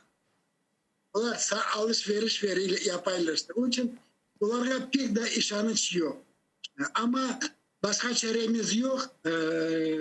Ulardan iş tutmağa gerek. Ularga aytmağa gerek. Ular hükümetlerine bir ограничение Rusya'ya verse o da bizim işmişti. O da bizim yardımmıştı. Yani sanksiyaların dep aytasiz. Sanksiyalar şunu. Biz de onun için o şeylerini aytmağa mecburuz. Çıkarmağa bu laflarını aytmağa gerek. Biz aytmasak kim onlarını aytacak? Onlarga aytın da onlar Sitaya Европа. Onlarga bir şey gerek. Onlar anlamaylar da ne var, nedir Rusya? Onun tarafı anlamaylar. Onlar bilirler işte biz aytayız, siz aytayız.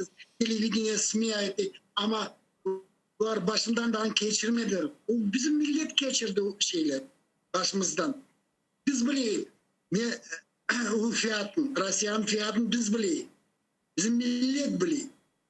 14. sınıf yılında bu Rusya'ya kirgende Kırım Tatarlılar çıkardar, kol vermeniz Ruslarga. Onlar aldatırlar.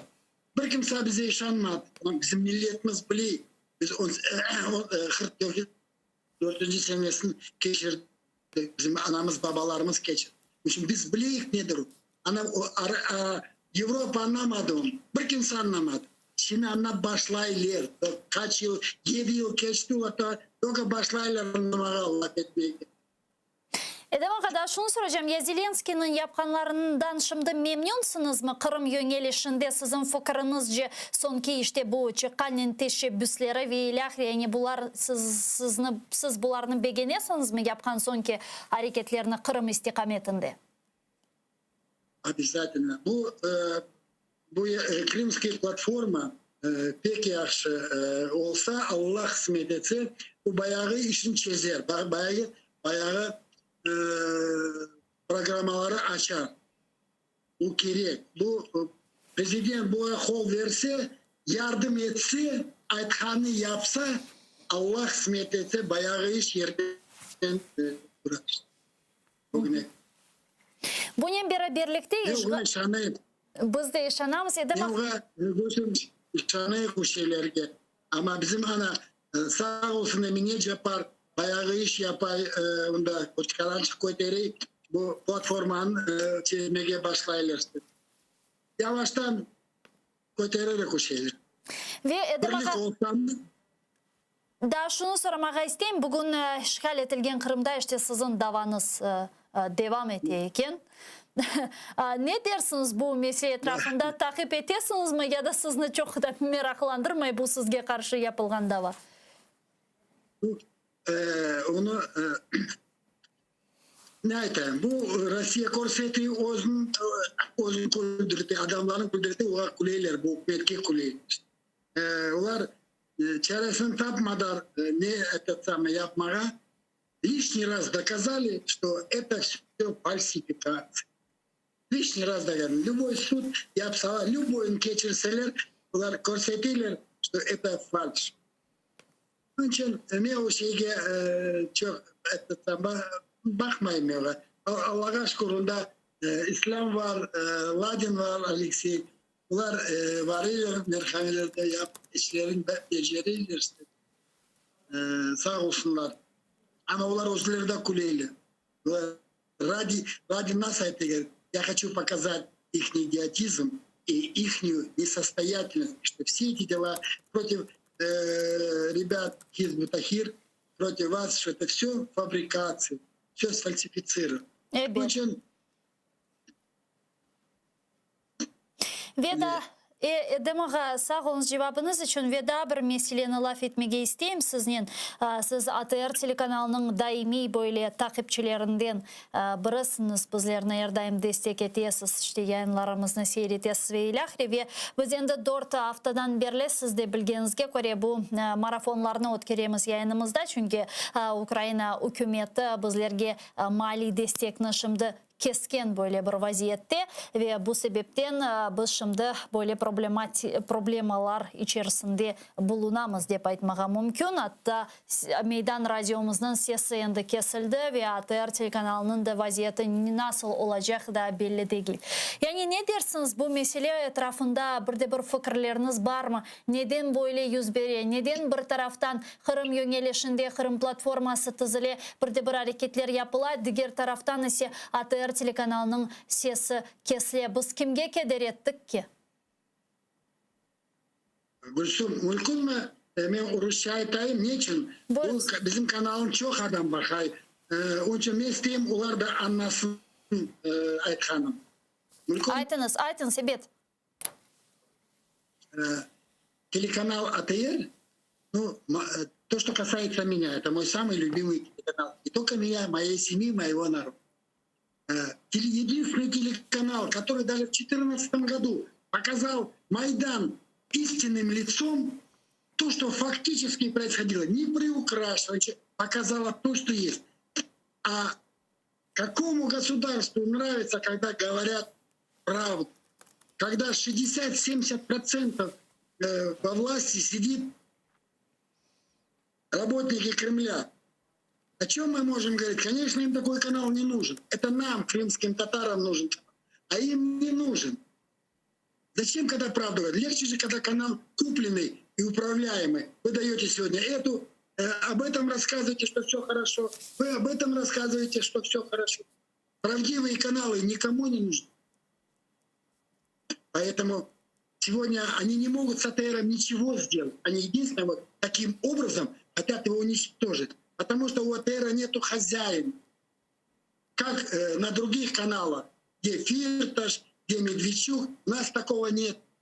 Поэтому их это очень бесит, что они не вот говорить то, что им надо.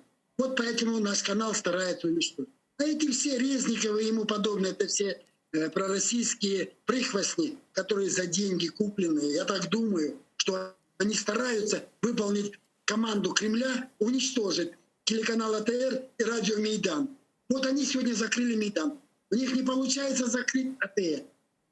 Но я думаю, что если в ближайшее время не будут предприниматься, народ приедет в Киев. Народ приедет, обязательно приедет. Такого быть не может. Народ приедет и покажет свою силу. Мы показали в 2015 году блокаду Крыма.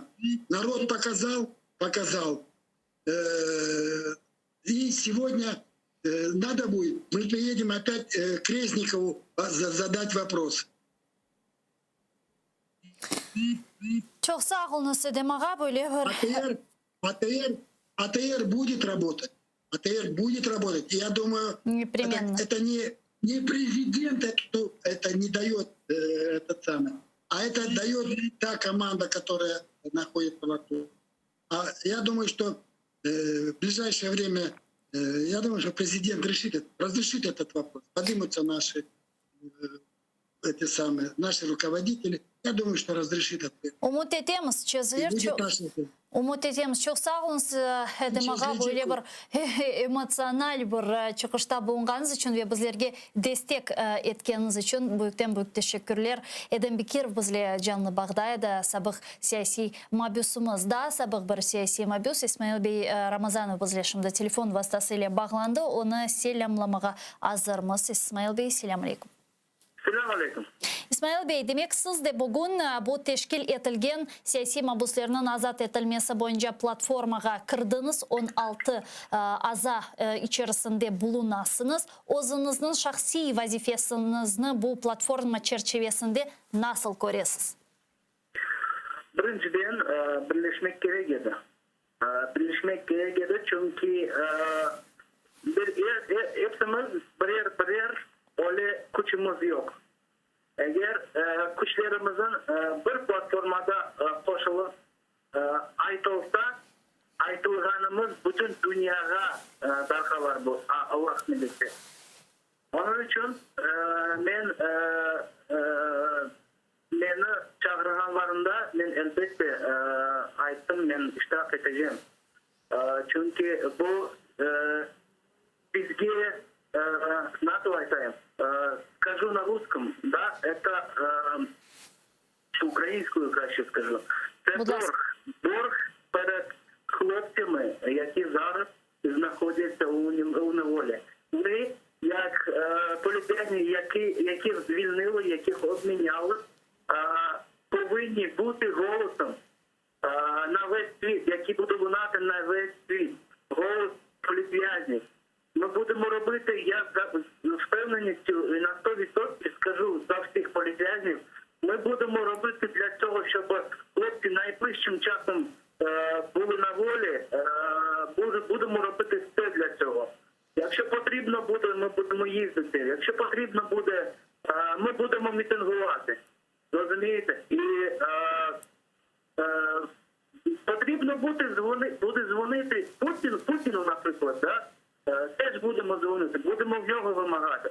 Будемо вимагати всіх, по першу чергу, всіх наших союзників, всіх наших країн, які нас підтримують, щоб вони долучили максимум теж механізму для того, щоб політв'язні були на свободі, щоб наші повні території були деокуповані.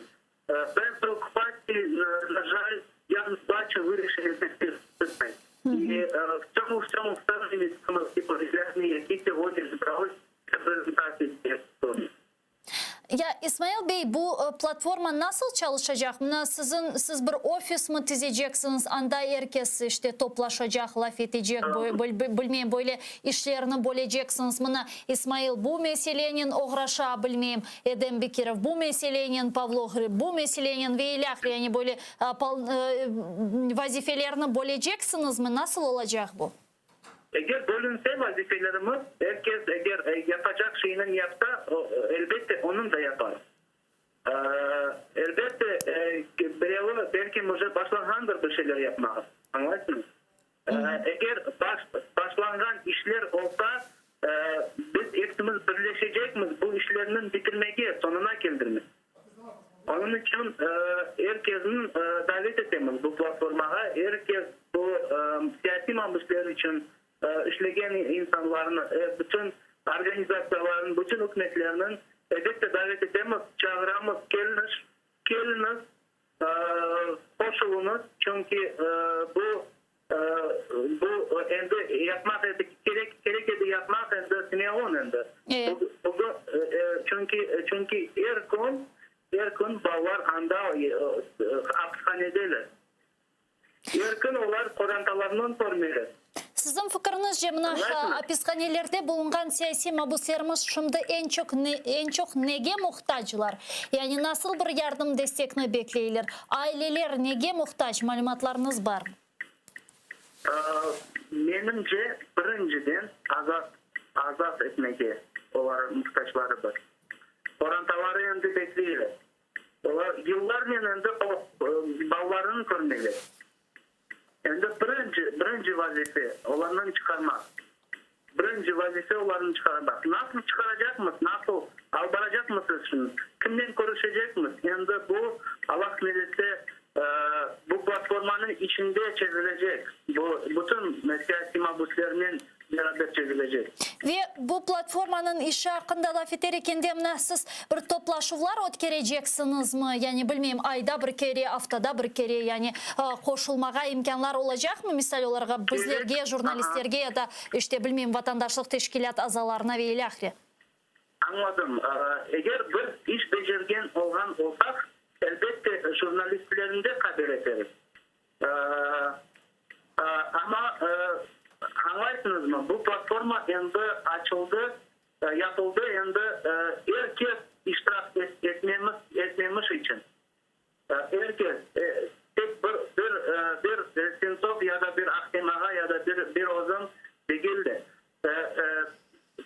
Це зроблено для того, щоб кожен приймав в цьому участь.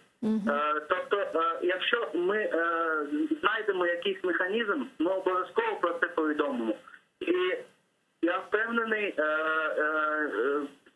буде брифінги, можливо, будуть брифінги, можливо, будуть заяви. Але коли ми це будемо знати, ми будемо в першу чергу обговорювати саме з політв'язнями всередині нашої платформи. А потім вже будемо інформувати всіх, хто сподівається, всіх, хто чує, всіх, хто підтримує нас. Çok sağ olunuz İsmail Bey. Bizle bağlanıp suallerimizge cevap bergeniz için eyliklerde görüşkence iş yerinizde muvaffakiyetler dileyimiz. Sizin yanınızdamız.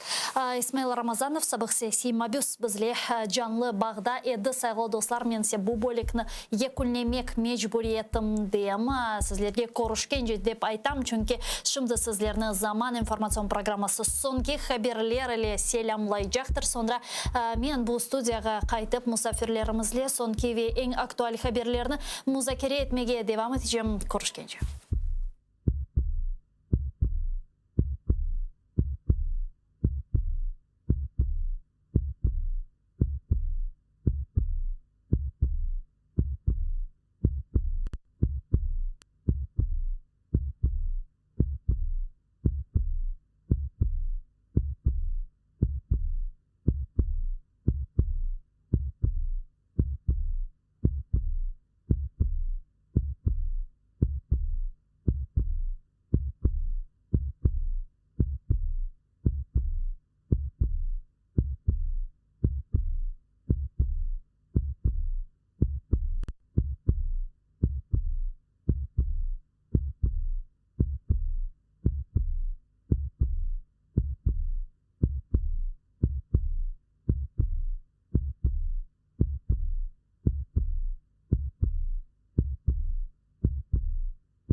Окупаційний суд Армянська долучив до справи проти Мустафи Джемілєва матеріали зі справи його сина Хайсєра. Це неприпустимо, каже адвокат лідера кримсько-татарського народу Микола Полозов та обіцяє оскаржувати це рішення. Окупаційні судді вивчали матеріали у справі про так зване недбале поводження зі зброєю та придбання набоїв та дозволили використати протокол огляду оселі Мустафи Джемілєва, який робили в справі його сина Хайсєра. Захист протестував, оскільки не можна долучати матеріали з інших справ, але судді зауваження проігнорували. За словами Полозова, на наступному засіданні мають бути заслухані документи, які збирали ще українські слідчі до окупації Криму.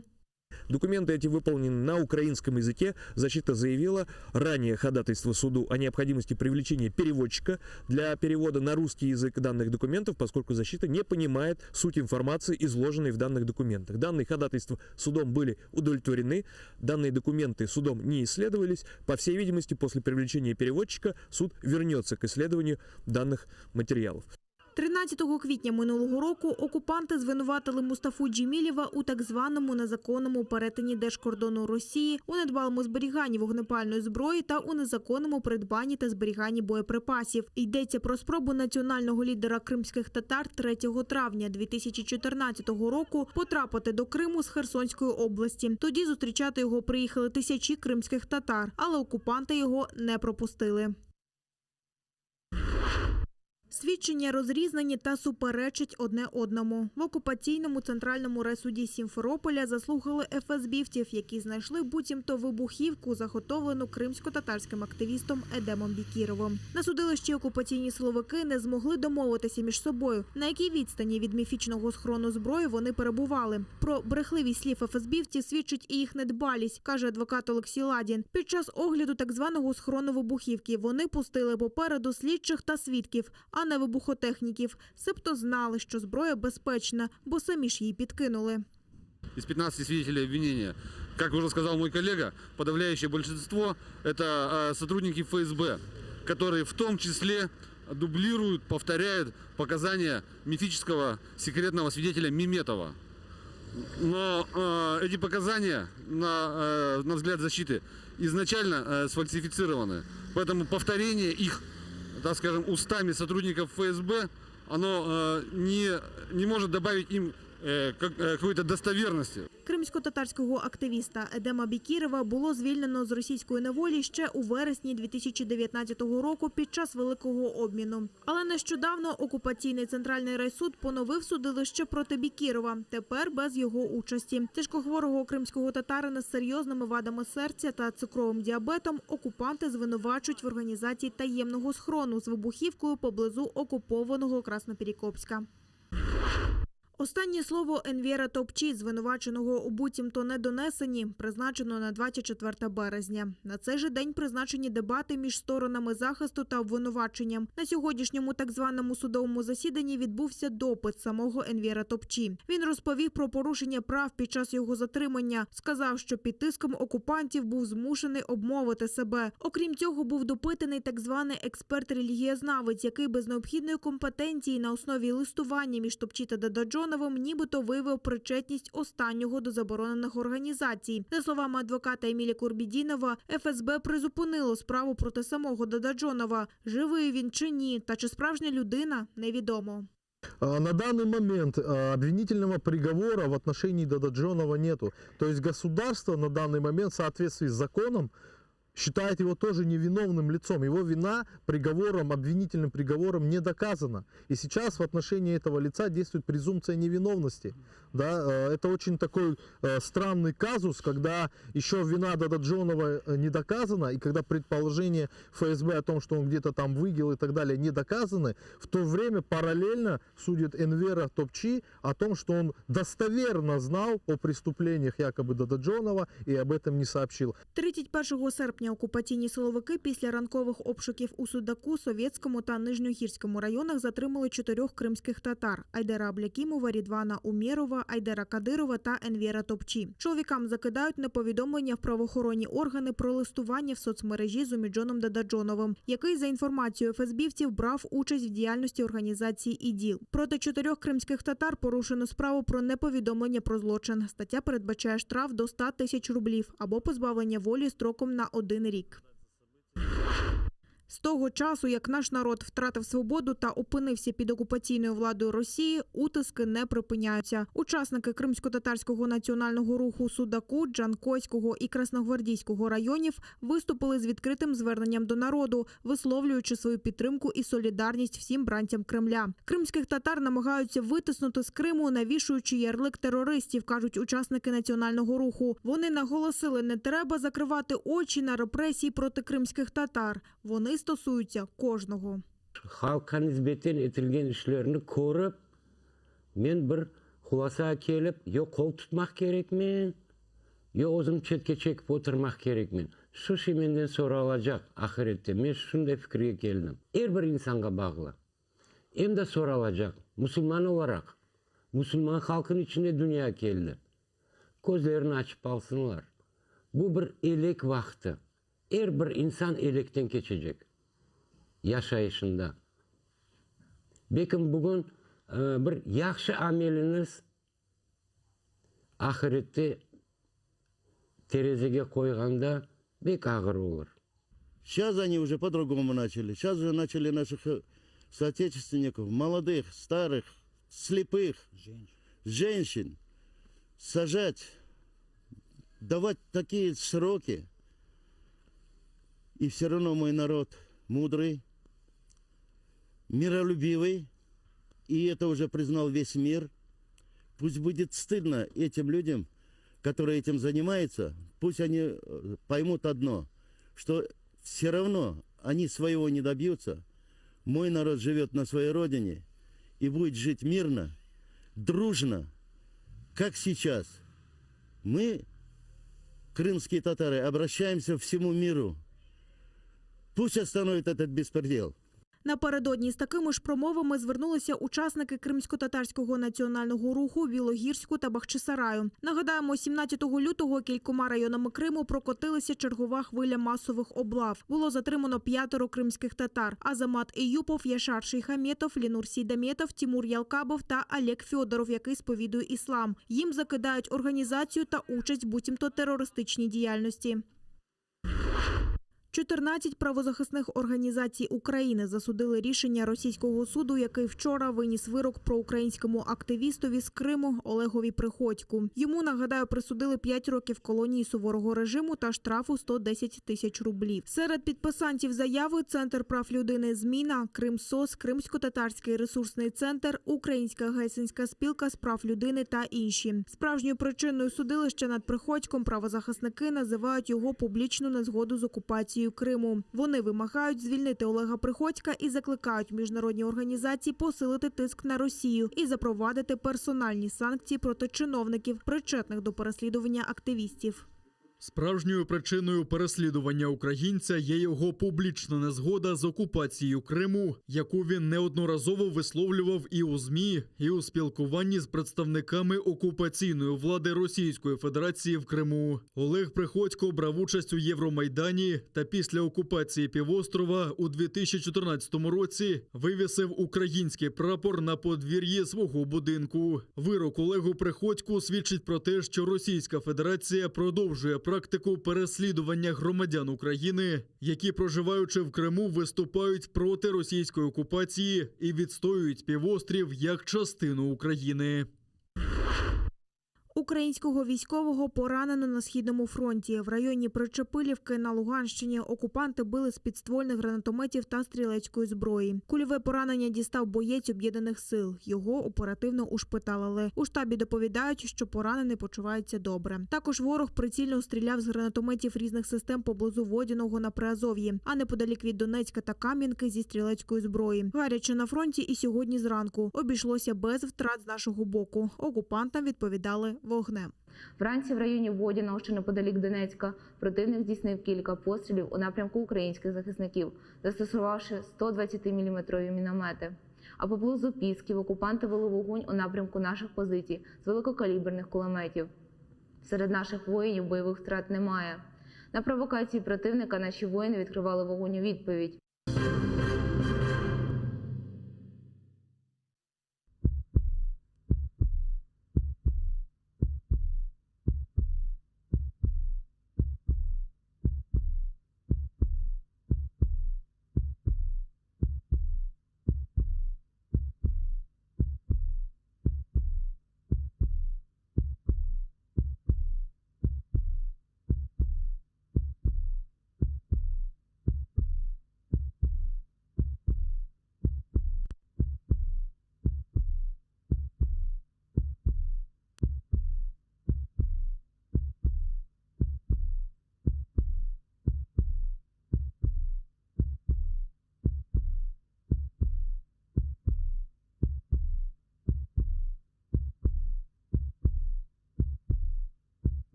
Ассаляму алейкум, хайрлах шамлар. Добрый вечер. В эфире телеканала АТР. Вы смотрите марафон «Сейф АТР. Голос Крыма». Майя буду в эфире. В студии для вас работаю я, Гульсум Халилова. Следующие 40 минут с нашими гостями, которые подключатся к нам в эфир, мы обсудим основные новости сегодняшнего дня. Вы также можете присоединяться к нашему эфиру на экраны ваших телевизоров. Режиссеры периодически выводят номер телефона +38 073 419 41 58. Звоните нам абсолютно бесплатно по вайберу. Присоединяйтесь по скайпу atr.tv. Это наш адрес. Подписывайтесь на сайт телеканала АТР, atr.ua. Это наш адрес. Это даст нам возможность продолжать нашу информационную борьбу.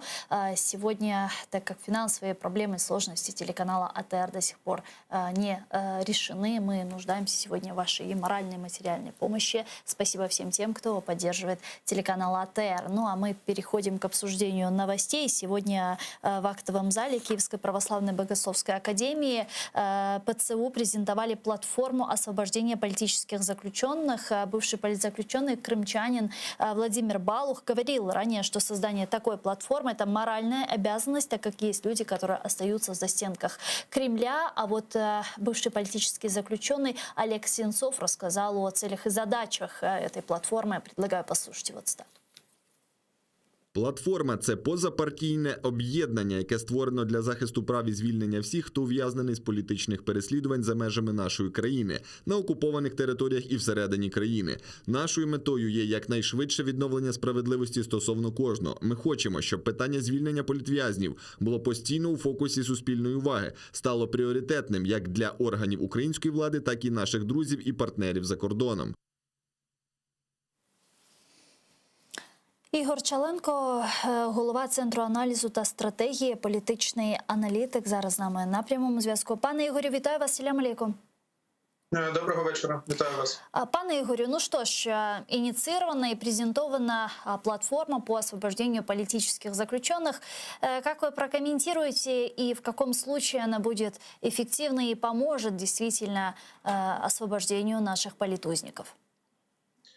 Безусловно, как по мне, это прекрасное начинание с точки зрения того, что бывшие политзаключенные, которых мы смогли освободить, они могут говорить сейчас единым голосом и в некой структуре работать на освобождение других политзаключенных, соответственно, проводить встречи и на международном уровне. Мы знаем, ряд политзаключенных не единожды ездили и страны там, Европейского Союза, тот же Сенцов, например, и они, в основном там один или несколько человек проводили встречи. Здесь же, имея такую платформу, это гораздо более весомо в переговорах, и таким образом, я надеюсь, мы сможем все-таки усилить давление на российскую сторону, которая продолжает удерживать ряд политзаключенных. И мало того, чтобы работать над освобождением тех, кто сегодня пребывает в местах удержания, так и, соответственно, фактически красный свет Российской Федерации показать касательно возможных новых дел. Особенно мы знаем ситуацию в Крыму, она действительно ухудшается. Это чувствует действительно крымская татарская община, крымско-татарский народ. Коренной народ, крымские татары, не община, а коренной народ. Да, я прошу прощения. Но ситуация сегодня действительно, она накаляется, и я надеюсь, что именно эта платформа, она послужит эффективным инструментом наряду с международной деятельностью, например, Меджлиса крымско-татарского народа, и других общественных начинаний. И я уверен, все-таки государство Украина будет максимально способствовать работе этой платформы, потому что в одном случае это было бы глупо. Поэтому хотелось бы здесь видеть действительно единый фронт борьбы. Но мы сейчас видим очень много важных и нужных инициатив, начиная с новой платформы по освобождению политических заключенных. Верховной Раде Украины инициировали межфракционное объединение объединение «Крымская платформа», также инициировали межфракционное объединение по государственным инициативам для защиты национальных интересов. Вы знаете, что инициирована Крымская платформа от Зеленского и платформа, над которой сейчас активно работает Министерство иностранных дел Украины. Вот что должно быть, чтобы все эти инициативы, они не остались лишь только на уровне инициатив, что, к сожалению, часто происходит в Украине? Ну, скажем так, само поднятие в информационном пространстве опять тематики Крыма, это уже, я считаю, с точки зрения эксперта, это уже маленький, но успех, поскольку, ну, к сожалению, должен констатировать, что из года в год почему-то Крым уходил на второй план. Почему это происходило? Ну, есть ряд факторов, это долгая история, но тем не менее это происходило, и все-таки инициативы по типу Крымской платформы и действительно создание межфракционных депутатских объединений, они позволяют более, ну, фактически и обговаривать те проблемы, реальные проблемы, с которыми, ну, стыкаются крымчане, крымско-татарский народ, и, очевидно, ну, соответственно, бороться за их права. На самом деле тяжело говорить что-то сейчас именно про Крымскую платформу, потому что мы прекрасно понимаем, что как ее формат, так и количество участников находится в разработке до, соответственно, августа месяца, когда она должна состояться, первая встреча. Но, тем не менее, я бы хотел действительно, чтобы мы обсуждали ряд как и вопросов и по безопасности, по тем же самым политзаключенным, так и ряд гуманитарных вопросов.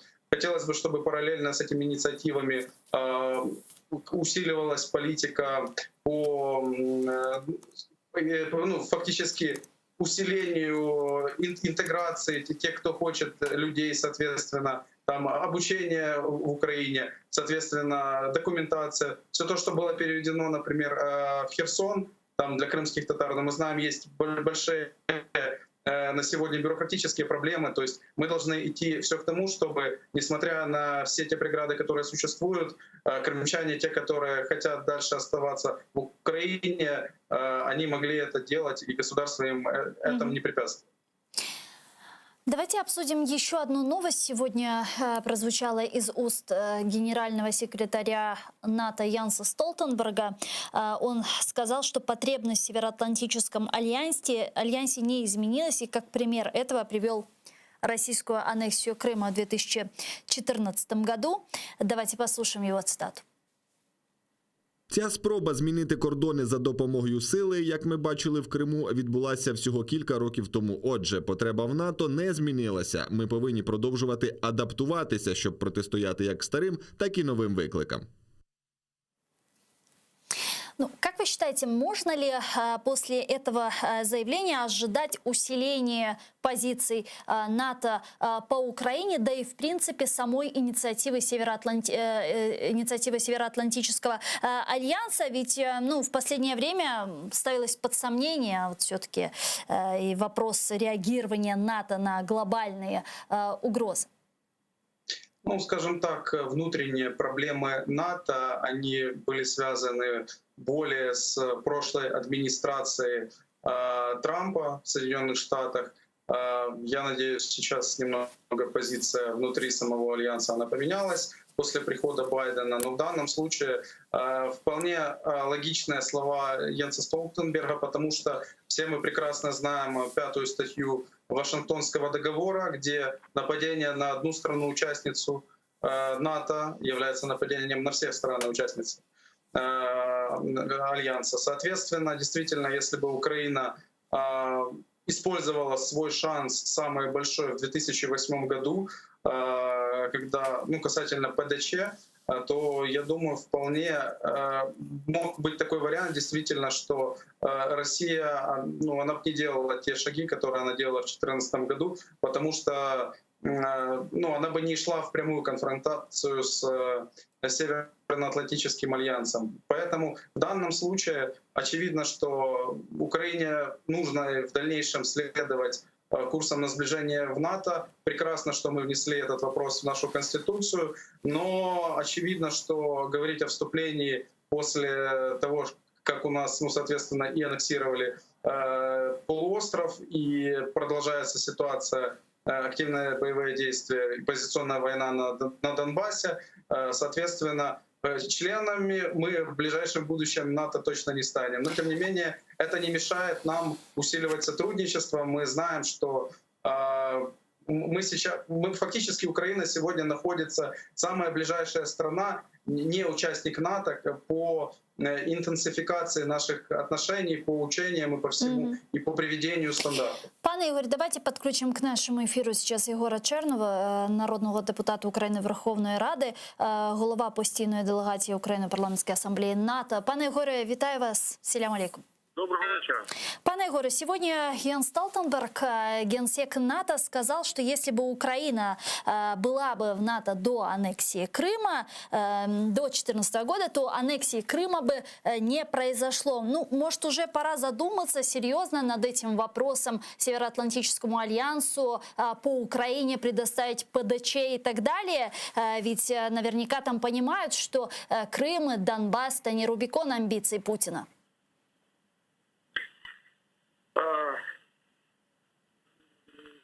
Скажімо так, Північно-Атлантичний альянс добре розуміє зараз ситуацію з Російською Федерацією і прямо називає її фактично агресором, абсолютно чітко не визнаючи анексію Криму.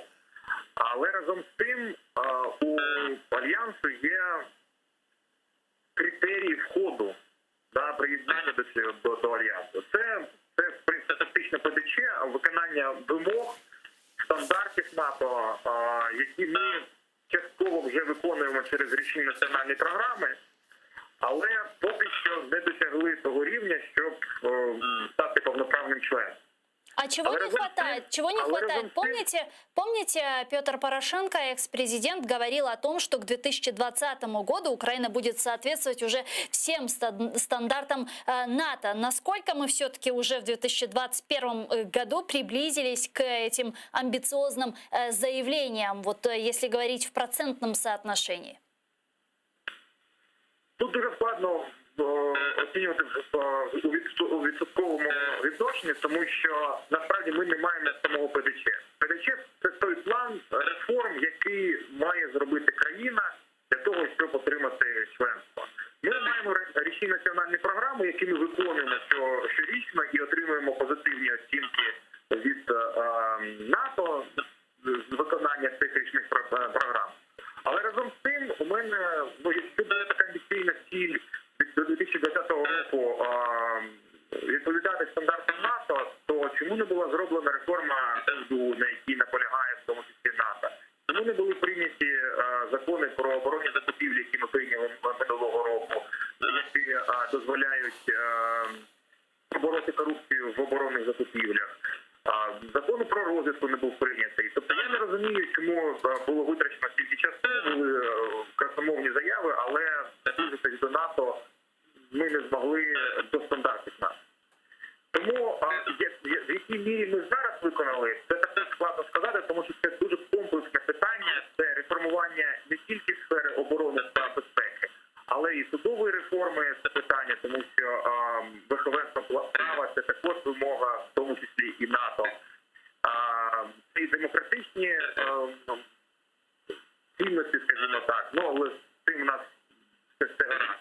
Тобто там дуже багато комплексна така реформа, яка вимагається сам для того, щоб приєднатися до альянсу. Ну и плюс ко всему прочему, многие политические аналитики и эксперты говорят о том, что пока на территории Украины идут активные боевые действия, оккупирована часть территории, говорить о в ближайшей перспективе о вступлении Украины в НАТО не приходится. Так ли это действительно? Действительно ли боевые действия на нашей территории, они мешают вступлению в НАТО?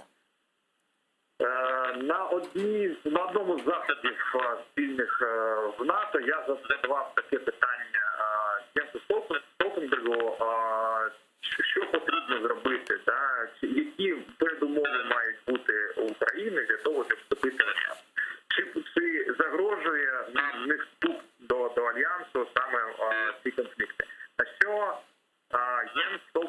розповів про те, що єдине, що зараз заважає Україні набути членство, ну тобто отримати спочатку ПДЧ, потім набути членство, це реформи.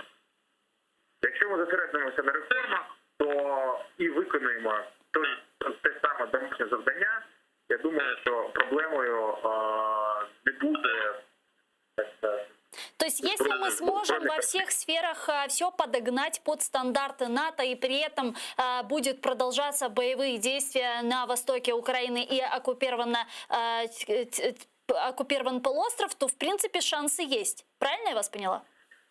Я думаю, що можуть бути з якимись відмовками, тобто, що якась стаття договору не, наприклад, я не кажу, що це обговорюється, чи якимось чином транслювалося НАТО. Але, можливо, такий варіант також може бути, що він не розповсюджується, наприклад, 5 стаття на територію Донбасу, яка зараз перебуває у воєнних діях. Дякую дуже, пане Єгоре. Єгор Чернев, народний депутат України, фракція «Слуга народу» та голова постійної делегації України у парламентській асамблеї НАТО, був з нами на прямому зв'язку. А тем временем президент США Джозеф Байден продлил на год санкции в отношении России, введенные в 2014 году в связи с событием в Украине и в Крыму. Уведомление об этом опубликовано в Федеральном реестре США. Напомню, американские санкции 2014 года касались ряда официальных лиц России. Ограничительные меры затронули также крупных российских предпринимателей и несколько компаний руководства самопровозглашенных Донецкой и Луганской народных республик. С тех пор санкции ежегодно продлеваются. Давайте послушаем цитату. Дії і політика Росії, які стали причиною введення санкцій, продовжують створювати надзвичайну загрозу національній безпеці і зовнішній політиці США. З цієї причини надзвичайний акт, оголошений 6 березня 2014 року, і заходи, прийняті для його реалізації, повинні продовжувати діяти і після 6 березня 2021 року. Пане Игорю, вот мы уже прошло 7 лет, и мы каждые полгода, год, когда голосуют за пролонгацию санкций по Крыму, обсуждаем эти вопросы. Но если говорить об эффективности этих санкций, вот уже прошло 7 лет, насколько они реально приносят материальный ущерб экономике России? Насколько они все же эффективны? Можем ли мы рассчитывать на то, что в долгосрочной перспективе мы сможем увидеть результат от этих санкций? В большинстве своем санкции несут действительно экономический эффект, причем в среднесрочной и дальнесрочной перспективах. И поэтому, в принципе, если анализировать действительно прошедшие 7 лет, то можно констатировать, что санкции возымели частичный позитивный эффект с точки зрения того, что Российской Федерации пришлось, например, отказаться от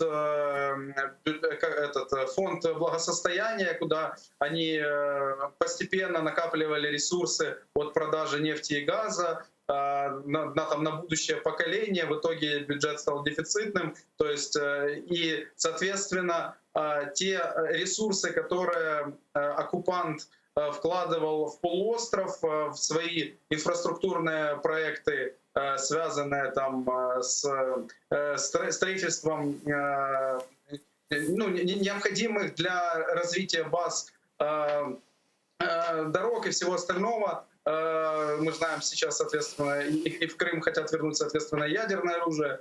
Выходит ситуация такая, что все это подорвало в общем российскую экономику, и каждый год ВВП РФ просто от санкций теряет где-то от 1% до 2% ВВП ежегодно, то есть срезается просто возможность роста. Соответственно, все это накладывается на все проблемы, которые есть внутри Федерации, и, как мы видим, уже сейчас Россия не может те ресурсы, которые даже раньше направляла в полуостров для того, чтобы купить крымчан, фактически, да, там, как они называли, там строительством той же там Тавриды и так далее. Сегодня уже этих финансов просто нет. Не говоря уже о том, чтобы обеспечить в Крыму даже самое необходимое, доставку тоже, например, воды иными средствами, а не через Северно-Крымский канал. Соответственно, все эти санкции, опять-таки, начну с чего я говорил в начале, они действительно дают свой эффект. Но, к сожалению, они не настолько молниеносны. Давайте поговорим еще про Донбасс, тему, которую мы уже неоднократно с вами упоминали. Вот недавно пресс-секретарь президента РФ Песков заявил, что эскалация на Донбассе происходит по вине украинских бойцов, тогда как военное руководство Украины утверждает, естественно, обратное. Давайте послушаем Пескова.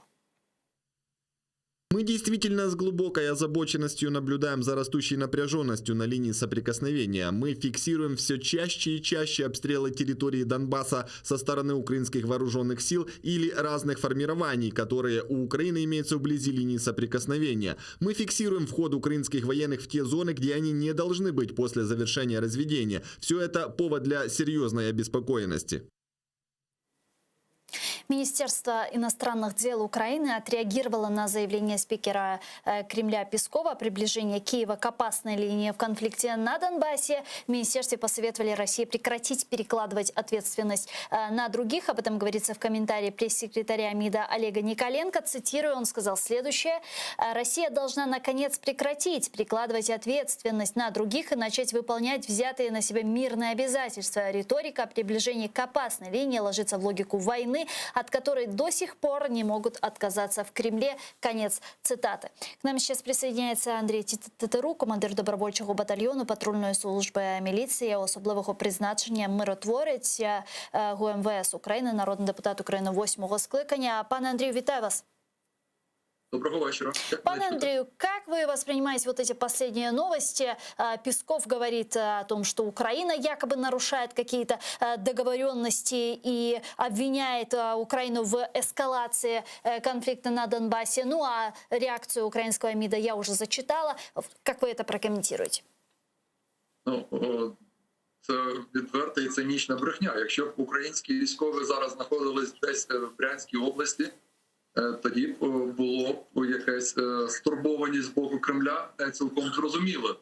А так як ми зараз говоримо про те, що українські військові роблять визначену Конституцією України і законодавством України функцію забезпечення безпеки нашої держави від зовнішньої агресії, то знаходження їх на українській території на 101% обґрунтовано і зрозуміло.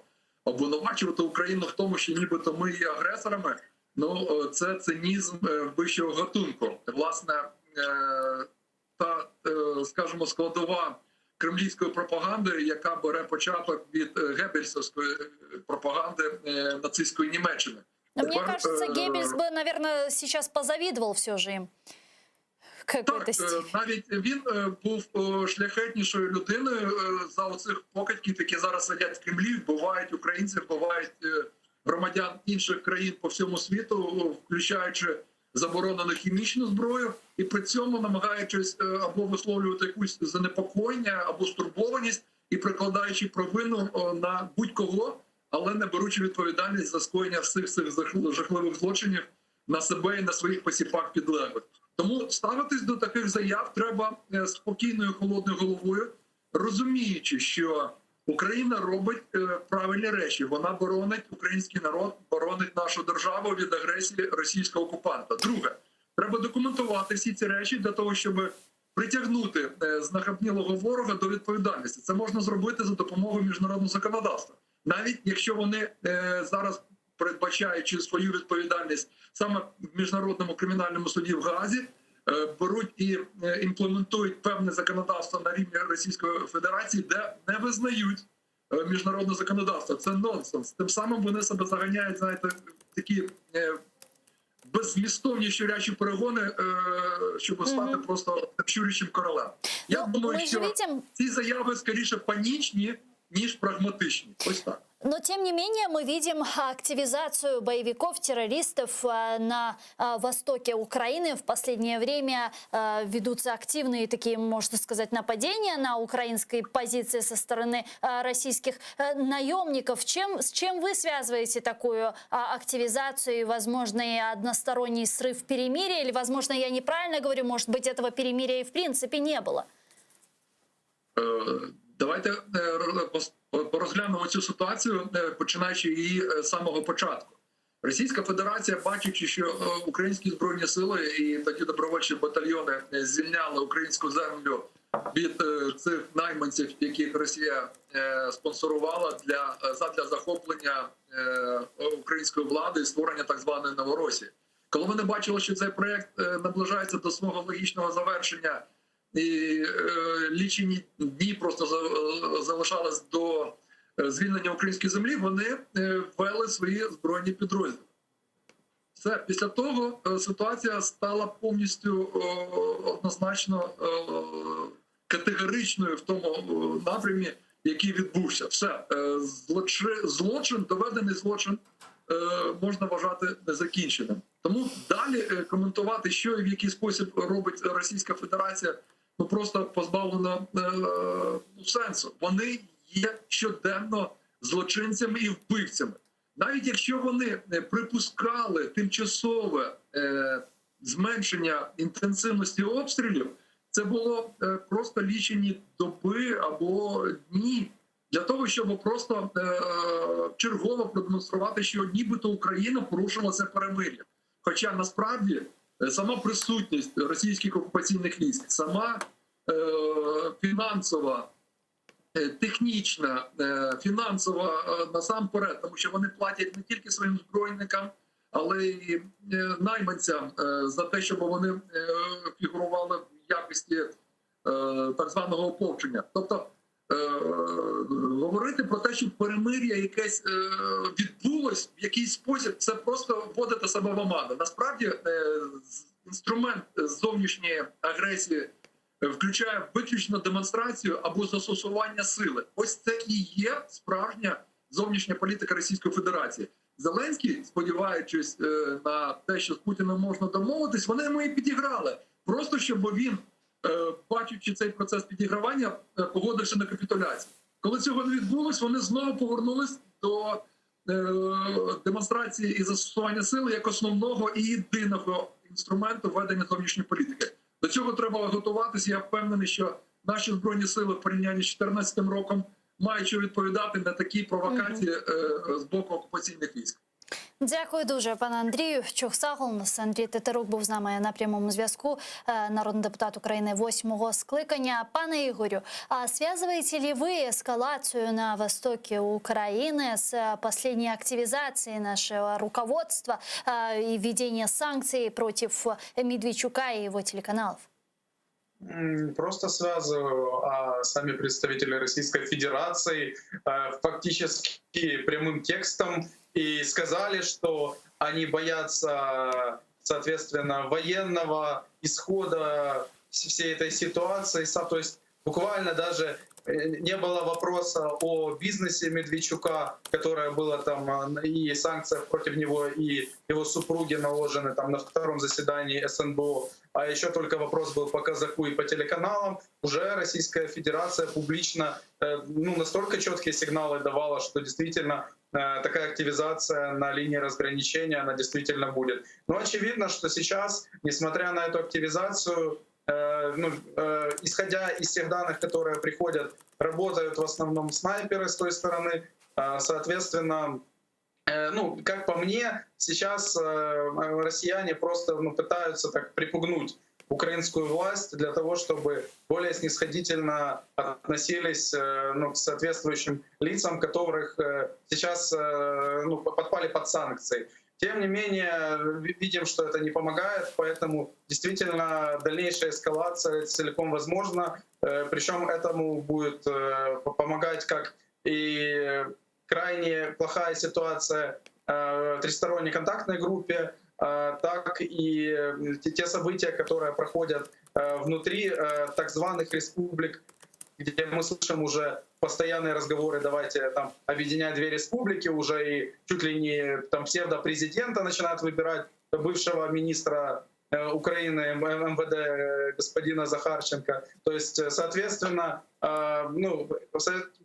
пошла совершенно в другую сторону вся ситуация, и, очевидно, все то, над чем работал и Зеленский, офис президента, фактически это закончилось ничем. И поэтому сейчас работает тот план «Б», который нам обещал офис президента.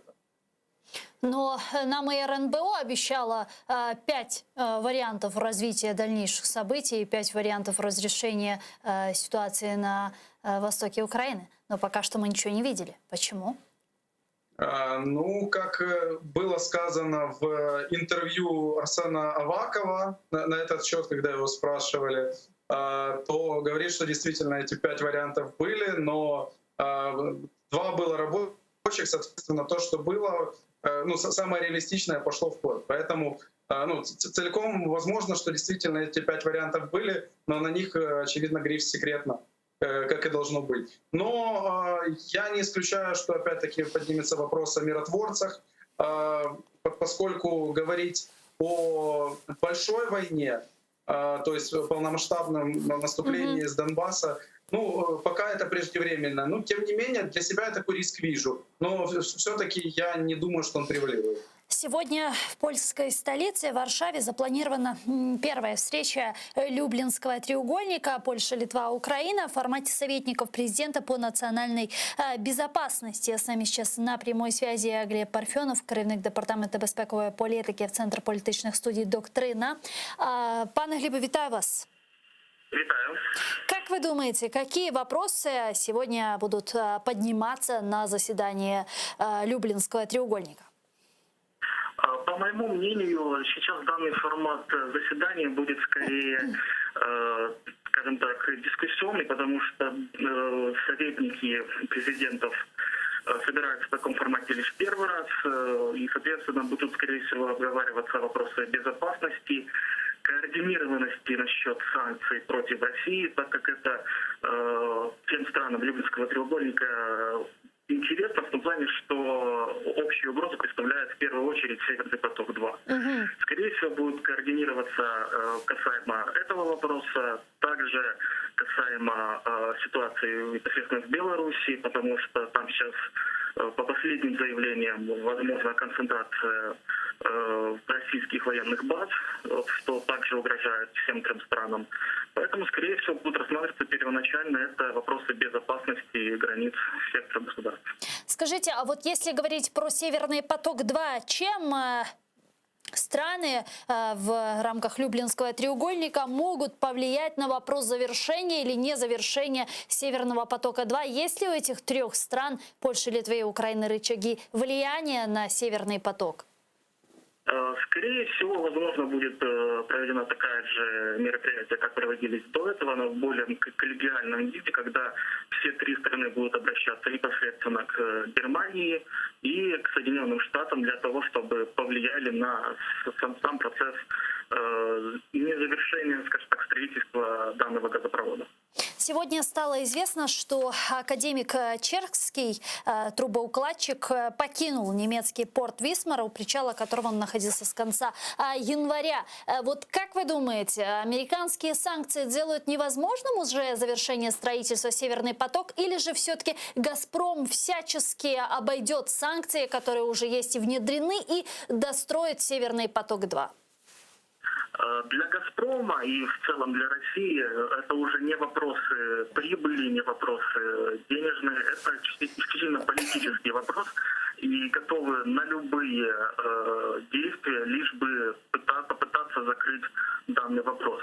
Но вот сегодня датское правительство сказало, что рассчитывают на окончание постройки к сентябрю, хотя изначально говорилось о апреле. Соответственно, говорить о том, что данный газопровод будет построен в этом году, пока не приходится. Поэтому все возможные усилия, что Соединенные Штаты, что страны Люблинского треугольника, скорее всего, прикладывают достаточно.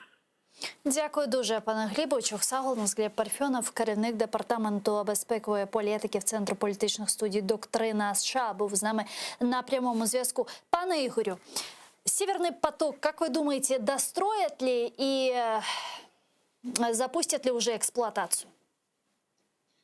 На самом деле, я думаю, что, скорее всего, действительно его достроят и даже запустят в эксплуатацию, но те колоссальные ресурсы, которые вкладываются в этот проект, и те бюрократические ограничения, которые даже есть и на сегодняшний момент с точки зрения и ограничения на 50% наполняемости «Газпромом» газа в сторону Германии, соответственно, это просто уже экономически нецелесообразный проект. И, соответственно, чем больше Россия будет стоять на своем, и вот мы достроим, вот мы это сделаем, то есть они просто вкладывают ресурсы, на них накладывают дополнительные санкции и просто истощают тем самым, как сам «Газпром», который уже какой год находится в плачевном финансовом состоянии, так и российское государство.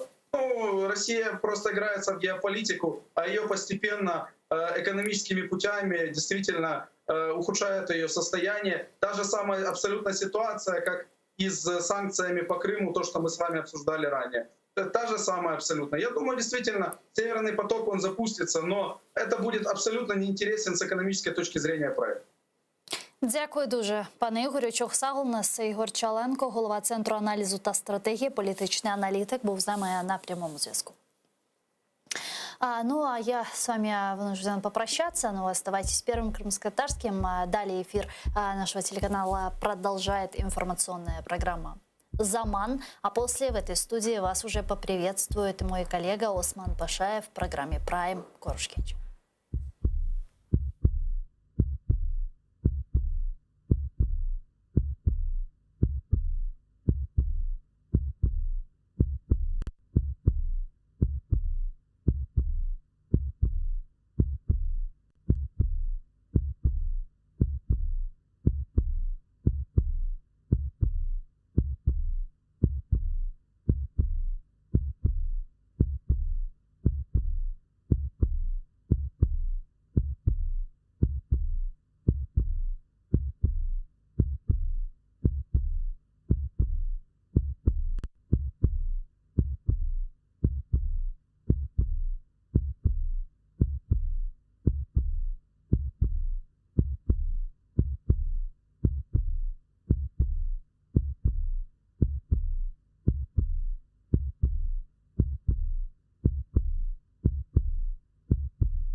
Окупаційний суд Армянська долучив до справи проти Мустафи Джемілєва матеріали зі справи його сина Хайсєра. Це неприпустимо, каже адвокат лідера кримсько-татарського народу Микола Полозов та обіцяє оскаржувати це рішення. Окупаційні судді вивчали матеріали у справі про так зване недбале поводження зі зброєю та придбання набоїв та дозволили використати протокол огляду оселі Мустафи Джемілєва, який робили в справі його сина Хайсєра. Захист протестував, оскільки не можна долучати матеріали з інших справ, але судді зауваження проігнорували. За словами Полозова, на наступному засіданні мають бути заслухані документи, які збирали ще українські слідчі до окупації Криму. Документы эти выполнены на украинском языке. Защита заявила ранее ходатайство суду о необходимости привлечения переводчика для перевода на русский язык данных документов, поскольку защита не понимает суть информации, изложенной в данных документах. Данные ходатайства судом были удовлетворены, данные документы судом не исследовались. По всей видимости, после привлечения переводчика суд вернется к исследованию данных материалов. 13 квітня минулого року окупанти звинуватили Мустафу Джемілєва у так званому незаконному перетині держкордону Росії, у недбалому зберіганні вогнепальної зброї та у незаконному придбанні та зберіганні боєприпасів. Йдеться про спробу національного лідера кримських татар 3 травня 2014 року потрапити до Криму з Херсонської області. Тоді зустрічати його приїхали тисячі кримських татар, але окупанти його не пропустили. Свідчення розрізнені та суперечать одне одному. В окупаційному центральному райсуді Сімферополя заслухали ФСБівців, які знайшли буцімто вибухівку, заготовлену кримсько-татарським активістом Едемом Бікіровим. На судилищі окупаційні силовики не змогли домовитися між собою, на якій відстані від міфічного схрону зброї вони перебували. Про брехливість слів ФСБівців свідчить і їх недбалість, каже адвокат Олексій Ладін. Під час огляду так званого схрону вибухівки вони пустили попереду слідчих та свідків, а не вибухотехніків. Себто знали, що зброя безпечна, бо самі ж її підкинули. Из 15 свидетелей обвинения, как уже сказал мой коллега, подавляющее большинство – это сотрудники ФСБ, которые в том числе дублируют, повторяют показания мифического секретного свидетеля Меметова. Но эти показания, на взгляд защиты, изначально сфальсифицированы.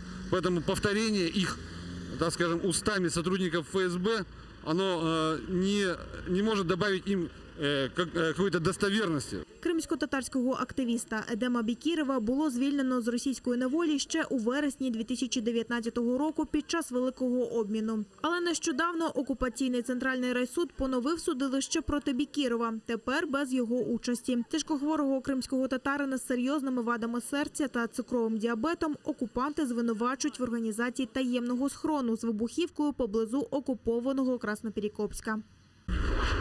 Останнє слово Енвєра Топчі, звинуваченого у буцімто недонесенні, призначено на 24 березня. На цей же день призначені дебати між сторонами захисту та обвинуваченням. На сьогоднішньому так званому судовому засіданні відбувся допит самого Енвєра Топчі. Він розповів про порушення прав під час його затримання. Сказав, що під тиском окупантів був змушений обмовити себе. Окрім цього, був допитаний так званий експерт-релігієзнавець, який без необхідної компетенції на основі листування між Топчі та Дададжоновим нібито виявив причетність останнього до заборонених організацій. За словами адвоката Еміля Курбідінова, ФСБ призупинило справу проти самого Дададжонова. Живий він чи ні, та чи справжня людина – невідомо.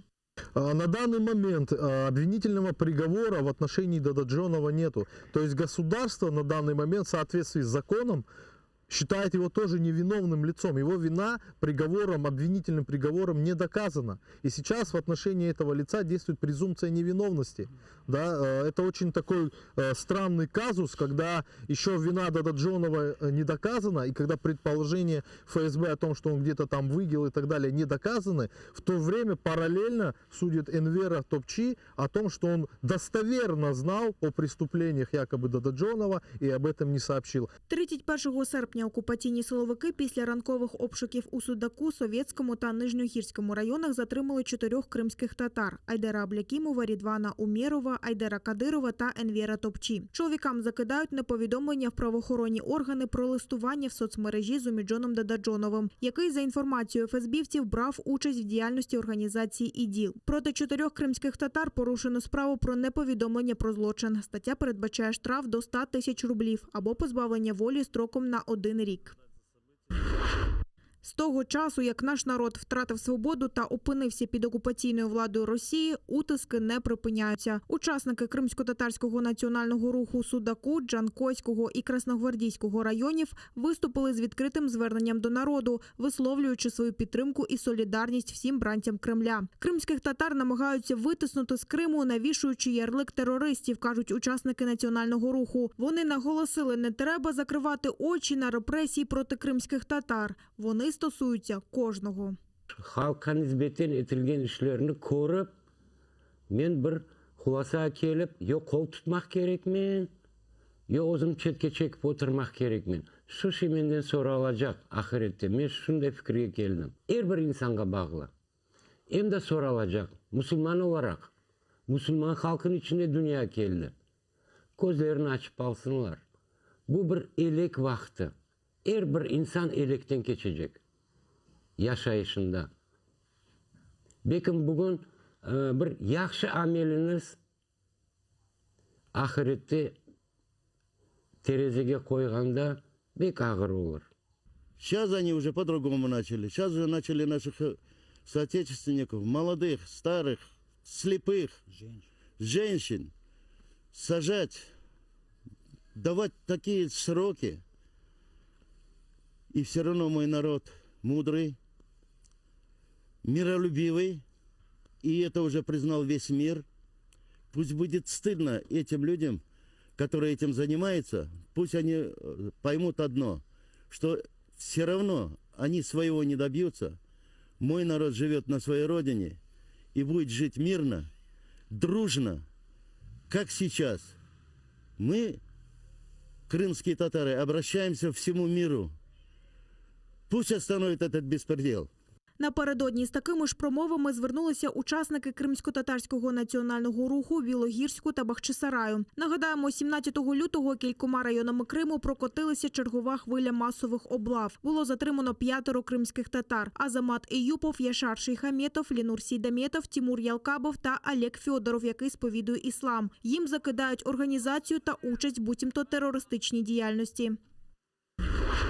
14 правозахисних організацій України засудили рішення російського суду, який вчора виніс вирок проукраїнському активістові з Криму Олегові Приходьку. Йому, нагадаю, присудили 5 років колонії суворого режиму та штрафу 110 тисяч рублів. Серед підписантів заяви Центр прав людини «Зміна», Кримсос, Кримсько-татарський ресурсний центр, Українська гельсінська спілка з прав людини та інші. Справжньою причиною судилища над Приходьком правозахисники називають його публічну незгоду з окупацією Криму. Вони вимагають звільнити Олега Приходька і закликають міжнародні організації посилити тиск на Росію і запровадити персональні санкції проти чиновників, причетних до переслідування активістів. Справжньою причиною переслідування українця є його публічна незгода з окупацією Криму, яку він неодноразово висловлював і у ЗМІ, і у спілкуванні з представниками окупаційної влади Російської Федерації в Криму. Олег Приходько брав участь у Євромайдані та після окупації півострова у 2014 році вивісив український прапор на подвір'ї свого будинку. Вирок Олегу Приходьку свідчить про те, що Російська Федерація продовжує практику переслідування громадян України, які, проживаючи в Криму, виступають проти російської окупації і відстоюють півострів як частину України. Українського військового поранено на Східному фронті. В районі Причепилівки на Луганщині окупанти били з підствольних гранатометів та стрілецької зброї. Кульове поранення дістав боєць Об'єднаних сил. Його оперативно ушпиталили. У штабі доповідають, що поранений почувається добре. Також ворог прицільно стріляв з гранатометів різних систем поблизу Водяного на Приазов'ї, а неподалік від Донецька та Кам'янки зі стрілецької зброї. Гаряче на фронті і сьогодні зранку. Обійшлося без втрат з нашого боку. Окупантам відповідали вогнем. Вранці в районі Водяного, що неподалік Донецька, противник здійснив кілька пострілів у напрямку українських захисників, застосувавши 120-мм міномети. А поблизу Пісків окупанти вели вогонь у напрямку наших позицій з великокаліберних кулеметів. Серед наших воїнів бойових втрат немає. На провокації противника наші воїни відкривали вогонь у відповідь.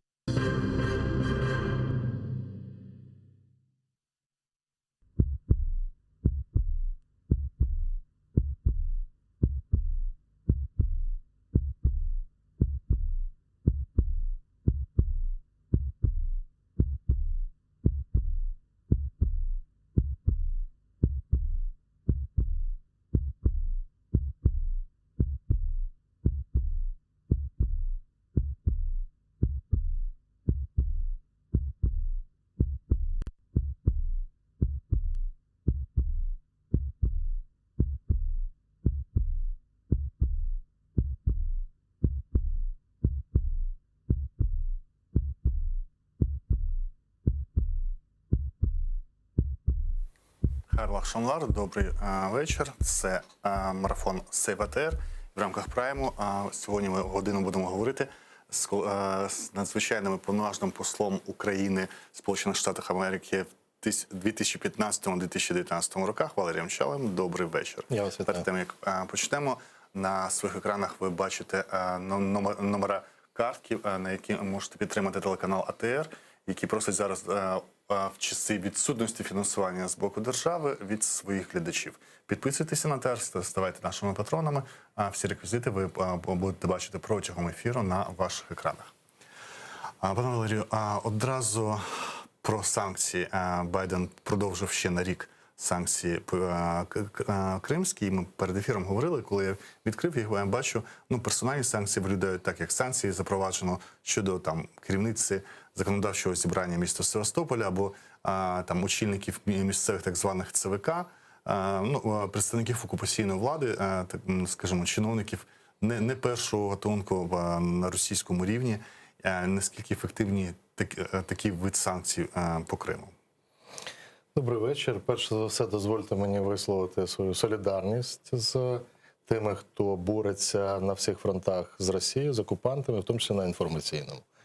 І я вважав би великою помилкою, якщо при тому, що ми плануємо Кримську платформу, зустрічі на високому рівні, найвищому рівні, у нас такі виникають ситуації, як нефінансування державної позиції АТР. Тому я думаю, що це буде вирішено все-таки. Дякуємо тим людям, які зараз підтримують, але це державне завдання, щоб політика по Криму, в тому числі інформаційна, трималась на державному рівні. І я хочу сказати свою думку, я багато бачив різних оцінок.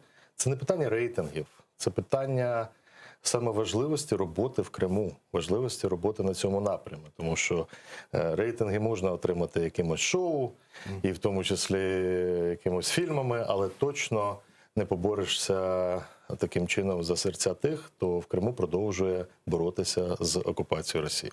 Тепер щодо санкцій, як одного з інструментів такої боротьби. Я думаю, що в 2014 році було абсолютно неочевидно, що навіть вдасться Україні добитися будь-яких санкцій. Це парадоксальна ситуація, але неправову дію Росії і порушення всіх норм міжнародного права прийшлося ще відстоювати по всьому світу. І ви знаєте, ми тоді все-таки отримали, дипломатія українська спрацювала, отримали величезну підтримку, в тому числі в ООН, при голосуванні резолюції проти окупації Криму, зараз проти порушення прав в Криму. І тоді був прийнятий в ті часи відповідні рішення в Вашингтоні по запровадженню таких санкцій. Далі, як вони працюють? Очевидно, і завжди, я коли працював послом Сполучених Штатів, я вважав завжди, що цього недостатньо. Але при тому всьому ці санкції нарощуються. Я говорив з послом Фрідом, який є ідеологом фактично в санкційної політики ще за часів Обами, і, до речі, він зараз теж з ним консультується. Він говорив, що в санкціях важливо правильне введення, щоб вони нарощувались, щоб вони не ставали інструментом просто різкого покарання, і тоді ситуація може різко змінитися. От ідеологія була така, щоб вони постійно нарощувалися. В принципі, Америка таки притримується такої ідеології, вони постійно нарощують ці санкції. Дуже повільно. Я вважаю, що можна було б більш жорсткіше. Стосовно цих нещодавних санкцій рішення, вони мають деякі нюанси, які дійсно цікаві з точки зору посилення позицій. Наприклад, там є санкції проти залізничної компанії, яка пустила через Керченський міст, пустила потяги до... І вона приватна, ця компанія московська, але ті, хто тепер з нею буде співпрацювати, вони підпадають більш жорсткі санкції, чим сама навіть компанія. Тобто, оце друге коло американці зараз дуже ретельно відслідковують. Тобто, на цій компанії можна ставити хрест в плані її технологічного розвитку подальшого. Вона так і створювалася. Наприклад, це нібито працює не РЖД, не російська залізниця. А знаєте чому? Тому що всі розуміють, що санкції ударять, але і далі це не буде працювати. РЖД співпрацює з цією так званою приватною компанією, яка пустила потяги, РЖД теж може потрапити під санкції?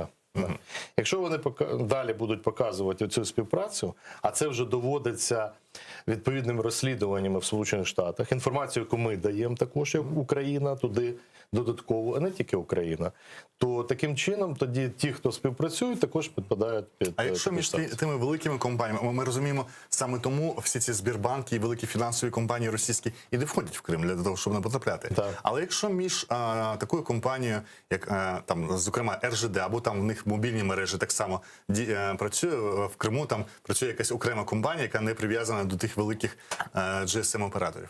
Якщо між ними є якась прокладка, то це убезпечує ті компанії від співпраці? На якийсь час, так, на якийсь час це створюється така ілюзія, що немає взаємодії, але це зараз розкручуються ці всі питання, їх не можна десь заховати. І другий важливий елемент саме цього пакету санкцій, що він був синхронно прийнятий Європейським Союзом, Канадою і США. Я не пам'ятаю, щоб були такі синхронні дії. Це значить дія, от те, про що говорив новий президент Сполучених Штатів Джозеф Байден, що вони відновлять трансатлантичне партнерство і союзництво. Для нас дуже важливо, щоб виступали спільною позицією всі партнери наші, Сполучені Штати з Європою разом, і щоб це була більш потужна позиція. Вона більш потужна, якщо це США. Тобто тепер, якщо Європейський Союз підтягнеться під США, можна очікувати більш жорсткої позиції. І нещодавна заява Джозефа Байдена по Криму, ну там основна була позиція по Криму, вона свідчить про те, що все-таки зміни в діях відбуваються. Тому що там уже говориться не просто про фразу «Крим – це Україна», а говориться про спільні дії України і Сполучених Штатів в протидії агресії Росії і тимчасової окупації Криму. І можна сказати і заспокоїти себе, що міжнародна коаліція антиросійська, проукраїнська, вона зберігається. Тут складніше питання. Якщо ми коаліцію наших традиційних союзників-партнерів країн ЄС, США, Канада, Австралія, Нова Зеландія, Японія, тобто ми міцно вона тримається. Ну і зараз Велику Британію треба окремо виносити. Великобританія обов'язково. Так, окремо тепер не країна єС.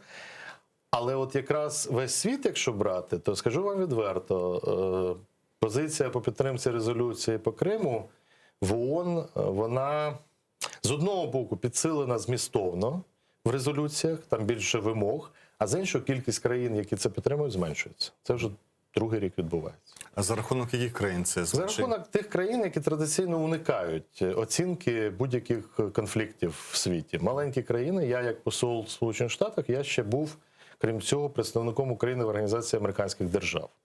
Це велика організація, в яку входять і США, і Канада, але входять всі країни Латинської Америки, Карибського басейну. І я скажу, що...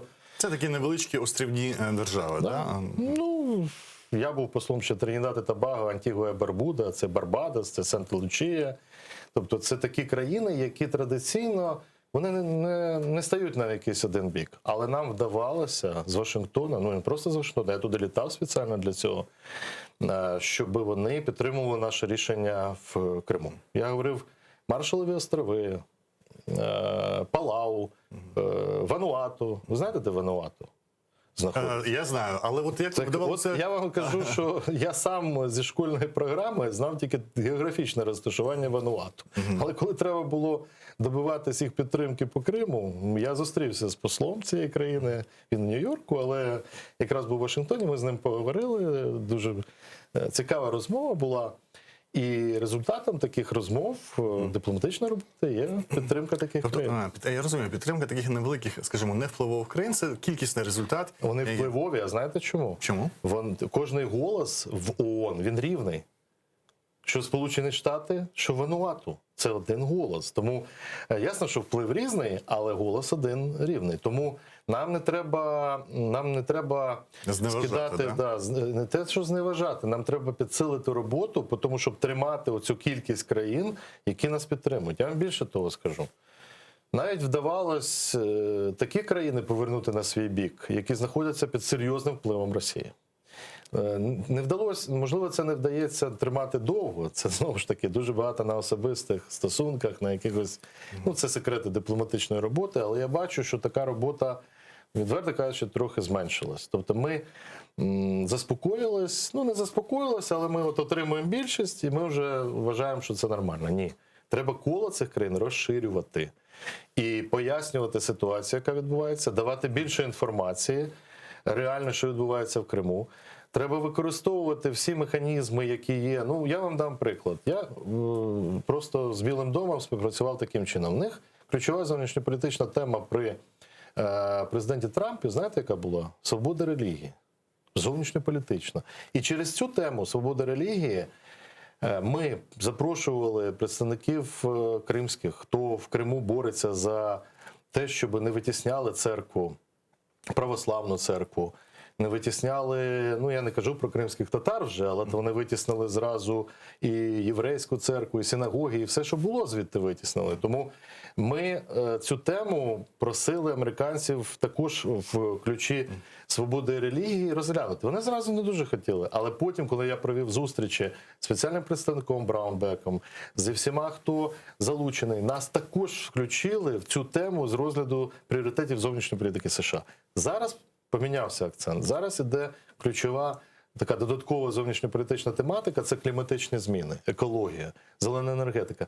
Треба з цієї точки зору показати, що в екології, які проблеми, що відбувається в Криму. Тобто те, що ми зараз можемо говорити, зневоднення Криму і всі ці впливи, які відбуваються через мілітаризацію, їх буде легше просувати на міжнародному рівні. Я говорю про те, що створення бази мілітарної – це, очевидно, є проблема, яка, ну я вже не кажу, давайте так, я пошлюсь на слова Мустафа Джемілєва. Він говорив ще давно, що росіяни розконсервували радянські сховища ядерних зарядів.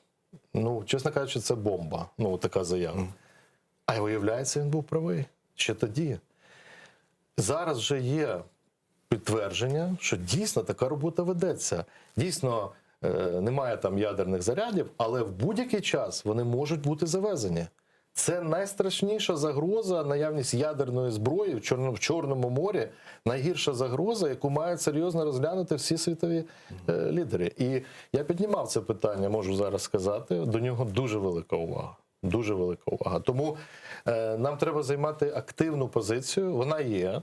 МЗС працює над цим, посольства працюють, але це повинна бути постійна робота, як ми зробили по судовій частині, так само по резолюціям в ООН. Має бути от така от активна робота, підготовка, і це нове, що я скажу, я сподіваюся, це робиться нашою владою. 20-х числах квітня буде організований Джозефом Байденом перший захід великий міжнародний по кліматичним змінам. От там от треба вийти з ініціативами по забезпеченню цих всіх рішень в Криму. Тобто, тому я думаю, що тут дуже треба творчо думати, проактивно і весь час ситуацію нагнітати, ну, скажімо, енергійно підсилювати. Да. А якщо ви вже самі торкнулися того, що ви бачите зменшення підтримки щорічної по кримських резолюціях в ООН, я помітив, що почали раніше свій голос віддавали за ці резолюції країни Перської затоки. Вони зазвичай вважаються такі під впливом Сполучених Штатів, там Саудівська Аравія, Об'єднані Арабські Емірати. Вони самостійні. Ну да, Катар, які були ближче до Туреччини. Зараз всі ці країни, окрім Туреччини, вони теж вже нейтральну, скажімо, позицію зайняли. Я дивлюся останнє, чому по цих мусульманських країнах відбувається такий відкат, на вашу думку? Я думаю, не до мене запитання. Думаю, задайте це питання тим, хто зараз відповідає. Це також насторожує, тому що якраз, на мій погляд, ну, якщо подивитися на останні наші візит президента України, то начебто в Емірати, чи якісь там ініціативи по цьому регіону, в Оман він їздив. Ну, можна було б очікувати, що ці країни якраз займуть позицію ближче до нас. Але насправді ці країни, вони прагматичні, вони продовжують активно взаємодіяти з Росією. І для того, щоб отримати їх прихильність, я думаю, треба діяти по лінії міжнародних організацій ісламських, де у нас там є просування, і ми, маючи мусульман в Україні, ми також висловились за те, щоб ми були спостерігачами в найбільшій організації ісламській. Але цього недостатньо. Треба на двосторонньому рівні з кожної країни добиватися цього результату. Тому це робота дипломатії, але робота дипломатії може бути підсилена, якщо є взаємовигідні військові контракти, якщо є якісь економічні проекти з тою чи іншою країною, інакше це не працює. І нам дуже важко Росію тут перебити. Росіяни вкидають цю війну і в цю тимчасову анексію її забезпечені величезні кошти. В тому числі, я це сам бачив, вони для того, щоб отримати прихильність тієї чи іншої країни, просто вкладають по, якщо маленька країна, сотні мільйонів доларів для того, щоб отримати їх політичну підтримку. Ну, у України ж немає можливості перебити такі ставки. Перебивали такі ставки, тому що в цих країнах працюють люди. Я вам приведу приклад. Там є країни, де я був послом, в яких президент, наприклад, Антигуа і Барбуда, він раніше суддя в Гаазі. Суду в Гаазі, або посол Антигуа і Барбуда, він також юрист, він займався цими питаннями. Тобто, якщо там люди, які знають міжнародну тематику на чолі країн, тому якщо ти з ними говориш... Можете на ціннісні речі тиснути можна... на прагматичні, тому що будь-яка маленька, як я говорив, якщо ми, така країна велика, найбільша країна в Європі географічно, тобто по території, і ми втратили таку частину території під військову агресію, де гарантія, що ви не будете наступними, якщо ми розмиємо ці норми міжнародно-правові, і ви маєте зараз нас підтримувати, щоб це не спіткало вас в будь-якій іншій ситуації. Так побудований світ, якщо його зруйнувати з точки зору виконання норм загальноприйнятих, те, що у людей є цінності, правила, а у країн світу це міжнародне право. Росія руйнує міжнародну правову систему. Показує, що прав не той, кого більше права, той, хто сильний, тобто право сили.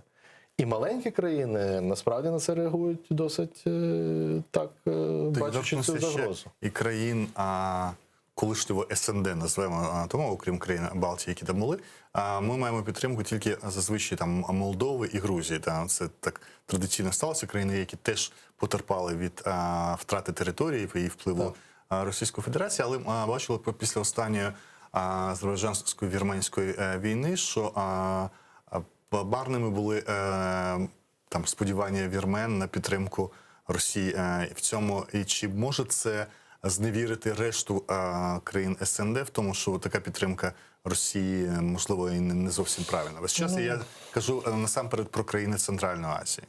Мене завжди дивувало, що країни Центральної Азії, які в першу чергу Казахстан, які розуміють, що вони можуть бути наступними під російською агресією. І Росія вже давала такі знаки. Нещодавні заяви, які йдуть на рівні Державної думи Росії, що Казахстан це взагалі не було такої країни. Не було такої країни. Це ж та ж сама історія.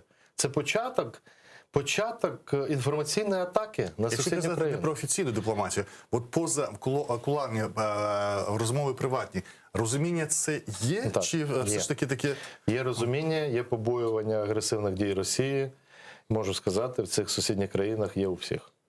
Але вони не хочуть зараз приймати такі рішення, тому що вплив Росії ще дуже серйозний. І побоювання реакції Росії набагато більше, ніж ці дії, які можуть призвести до їх більш... Просто я вам нашу частину розмови до ефіру, коли ви були багато років і провідним експертом в центрі Разумкова, який досліджував, зокрема, і Крим, і ситуацію в Криму, ви казали до ефіру, що тоді, скажімо, в 2012 році ще ви не очікували такої прямої військової агресії, але тим не менше на той час ми вже мали агресію 2008 року проти Грузії. Чому тоді українське експертне середовище не бачило цю загрозу так глибоко? Це глибока тема. Насправді, дійсно, ніхто серйозно не говорив про можливість військової атаки в Криму росіян. Так, була військова база, але уявити собі, що це буде захоплення військове, мілітарне, ніхто не міг. Значить, ми зробили висновки вже зараз. І висновок ще один. Дивіться, скільки ми зробили компромісів. В свій час, я можу це сказати відверто, навіть було більше побоювання від підтримки якихось радикальних рухів ісламських, вахабійського руху, з боку кримських татар. І так діяло. Це 90-ті роки. І вважали, що наявність російського впливу може навпаки врівноважити ці небезпеки. І це була велика помилка, як виявилося. Як зараз виявилося. Це помилка, яку треба осмислити. Зараз вже ніхто так не думає, але тоді треба робити швидкі кроки все-таки по забезпеченню майбутнього Криму. Тобто я впевнений, що Крим український, він повернеться. Це буде довга історія, але це точно буде.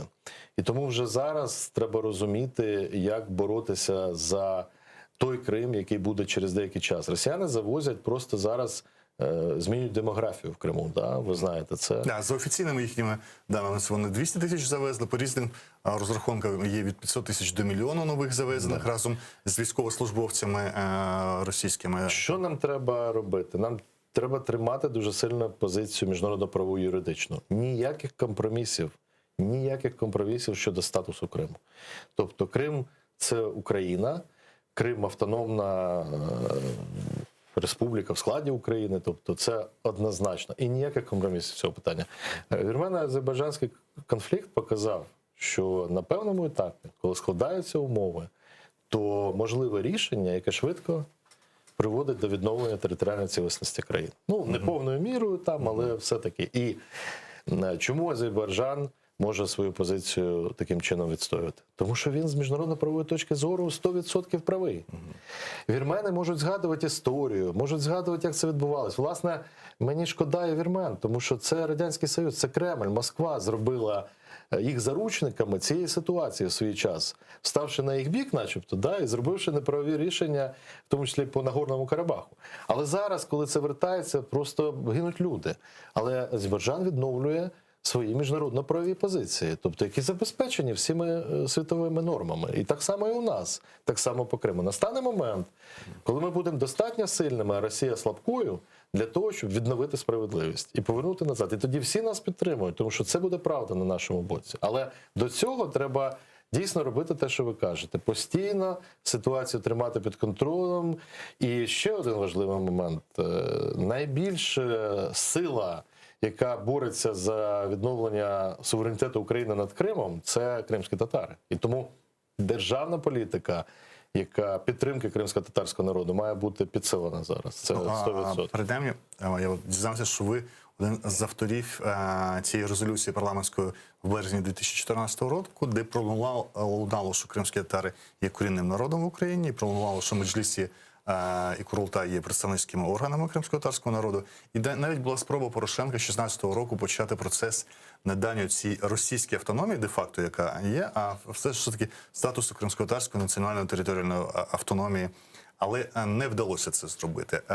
От позиція чинної влади, от зокрема пана Разумкова, очільника парламенту, давайте повернемо Крим, а там подивимося. Це якби сприймається в кримсько-татарському середовищі як знову спроба забути цю тематику, яка пролунала тоді в цій резолюції парламентській 2014 року. Яка ваша позиція тут не стільки як дипломата, скільки до експерта по зміни фактичного статусу Криму? Якщо б це було до війни з Росією, я вам відверто скажу, можливо, я би ще довго розмірковував, тому що насправді надання територіальної автономії можуть викликати на територію України такі ж самі питання в інших місцях українських, в тому числі навіть на суміжної з Європейським Союзом. Ви знаєте ці країни.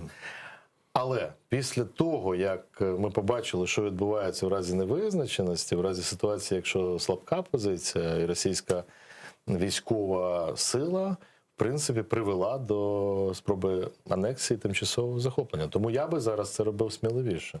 І не відкладав це на майбутнє. Над цим треба думати. Я ж кажу, треба думати, яким буде Крим після того, як ми звідти виженемо росіян. І вже ніякої мілітарної бази російської не буде. Ні, все, вони втратили. Вони розірвали всі ці угоди. Вони самі своїми діями закрили можливість перебування російської бази військової в майбутньому. Значить, що буде далі? Який буде Крим? Чи це буде єврорегіон? Як він буде економічно розвиватись? Які в нього будуть... Це ж питання, які ніхто не знімав. До цього треба готуватись. Єдине, я, звичайно, дуже погано, що під репресіями зараз ті люди, які борються за це. Але це така доля історична всіх нас. Якщо до війни, ви були неоднозначні в питанні кримсько-татарської автономії, зараз ви підтримуєте цю ідею. Зараз ви пішли б на те, щоб на рівні змін до Конституції це ухвалити? Я думаю, треба перше думати над тим, над Кримом, який Крим буде, в тому числі його статус, а далі вже розглядати це в контексті загальноукраїнського. Тобто я розумію, що виникає дуже багато різних питань, але немає простих рішень. Да? Тобто, і, власне, відверто кажучи, якийсь час на це є. Але так я би не говорив, як ви зараз процитували, що спочатку звільнимо, потім будемо думати. Ні, ці процеси, Разумкова. ці процеси мають іти паралельно. Чому, коли виникає питання самовизначеності Кримських татар, одразу постає така небезпека про західні частини України? Ми ж розуміємо, що ці національні меншини мають свої держави і саму свою визначеність в рамках міжнародного права. І угорці мають Угорщину, і словаки мають Словаччину, і і румуни мають Румунію, і молдавани мають Молдову. Тобто ми ж тут мова йде про бездержавний народ, якби, і тому, якби, який має як народ, статус народу, право на самовизначення, але ж, щоб не порушувати інший принцип непорушності кордонів, ми їм і кажемо, це самовизначення в рамках держави України. Ну, дивіться, я скажу, давайте так, не як дипломат, а просто свою думку, я за це. Я думаю, що це би серйозно мотивувало дуже багатьох людей вести самовіддану боротьбу, яка часто забирає життя. Треба це розуміти. І, в принципі, кримсько-татарський народ, він настраждався за ці століття дуже багато і має право на це. Я просто кажу, що коли ти це поставиш в рамки загального сприйняття там, іншими країнами, то це не так сприймається, як ви зараз намалювали. Як правило, кожний прецедент використовується на свою користь. Ну, тоді потрібно виробити запобіжники з боку центрального українського уряду для того, щоб відбивати вже такі атаки. Але це треба робити системно, розуміючи, що рано чи пізно ми все рівно будемо вирішувати це питання для Криму. Ну, і це залежить від того, наскільки ця боротьба за цю самостійність буде тривати. Тому що це також непросто, знаєте, досить довгий період боротися, відстоювати позицію. Тому я впевнений... Ви бачите в якихось часових рамках, скільки це може протривати? Я не можу вам сказати. Ніхто не я думаю, зараз, що да? ні, це нереально сказати. Я можу тільки сказати, що, скоріше всього, це буде вирішуватися серйозно в момент зміни влади в Росії.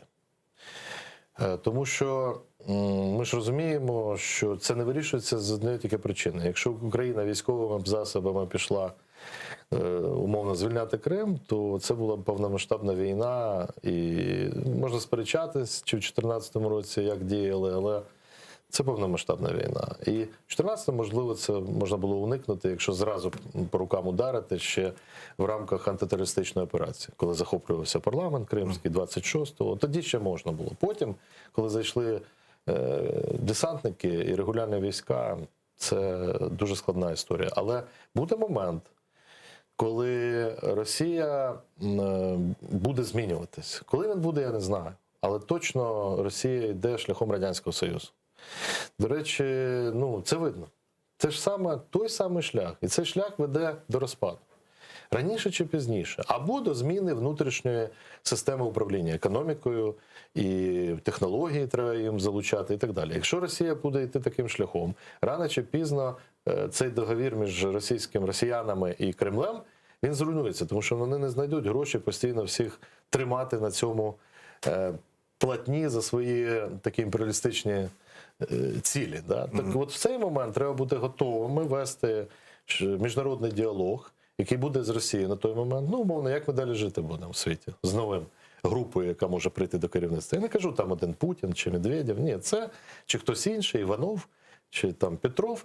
Це група, це істеблішмент російський, це можуть, я не знаю, ФСБ замінити ССО, там, чи щось там в них може відбутися, або, дай Бог, там демократичні процеси підуть швидше. Так от цей момент треба бути готовими для того, щоб вже чітко говорити про те, як змінити ситуацію. І треба бути готовими, щоб тиск міжнародного співтовариства був в цей момент найбільший. Так що це не відбудеться завтра. Ви ж добре фахівець американіст, які, розуміючи, зацікавлені великі країни в тому, щоб розпадалася ядерна держава.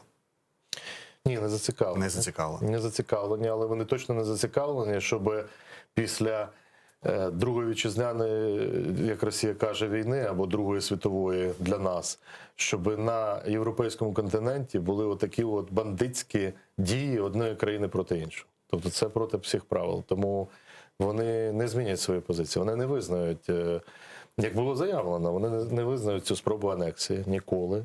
Це не значить, що вони будуть військовими силами зараз захищати. Але побачите, вони все більше будуть навіть свою присутність в Чорному морі збільшувати. І це наше спільне завдання. Зараз ті ж Блекхоуки, модифіковані, які літають з Сицилії, натівські, вони роблять моніторинг постійної ситуації навколо Криму. Да? Ну, через територію України. Чому б нам, наприклад, не робити це разом з територією України? Чому ми не можемо зробити якісь спільні військово-морські бази? Я не кажу іноземні бази, це може бути спільна діяльність. Або наша база, де перебувають там іноземні, тренуються війська. Тобто треба творче над цим подумати і не дозволяти Росії ні в коєму разі контролювати Чорне море як своє озеро, да, що вони хочуть зробити. До спроби військового перевороту в Туреччині 16-го року президент Ердоган казав про це публічно, про те, що Чорне море перетворюється на внутрішнє російське озеро, і закликав не допускати цього, але після того, і генсек НАТО про це заявив. Але після цього, чи Туреччина залишається нашим таким партнером по недопущенню Чорного моря? Як колишній член стратегічної групи при президентах українсько-турецької, я тільки добрі слова можу сказати про Туреччину і про, незважаючи, я не буду оцінювати внутрішню політику, да?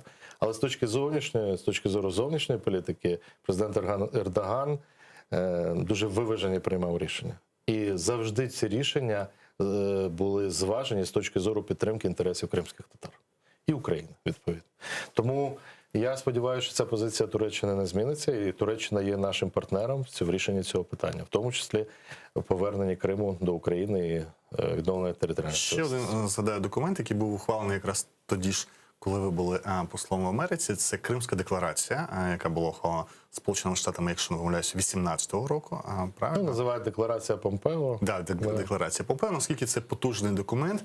Чи це той самий документ, який був американський до країн Балтії, який називається «Ви тримайтеся», і 50 років мине, і, можливо, щось станеться? У мене виникало таке питання так само, тому що наша, можу сказати зараз, запитна позиція була більшою.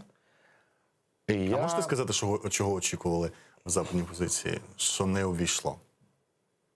Сполучені Штати добре нас підтримують. Тому я думаю, що ця декларація, це на той момент ми її недооцінили. Зараз я можу сказати, вона сприймається як більш потужна позиція, навіть ніж 2 роки чи 3 назад.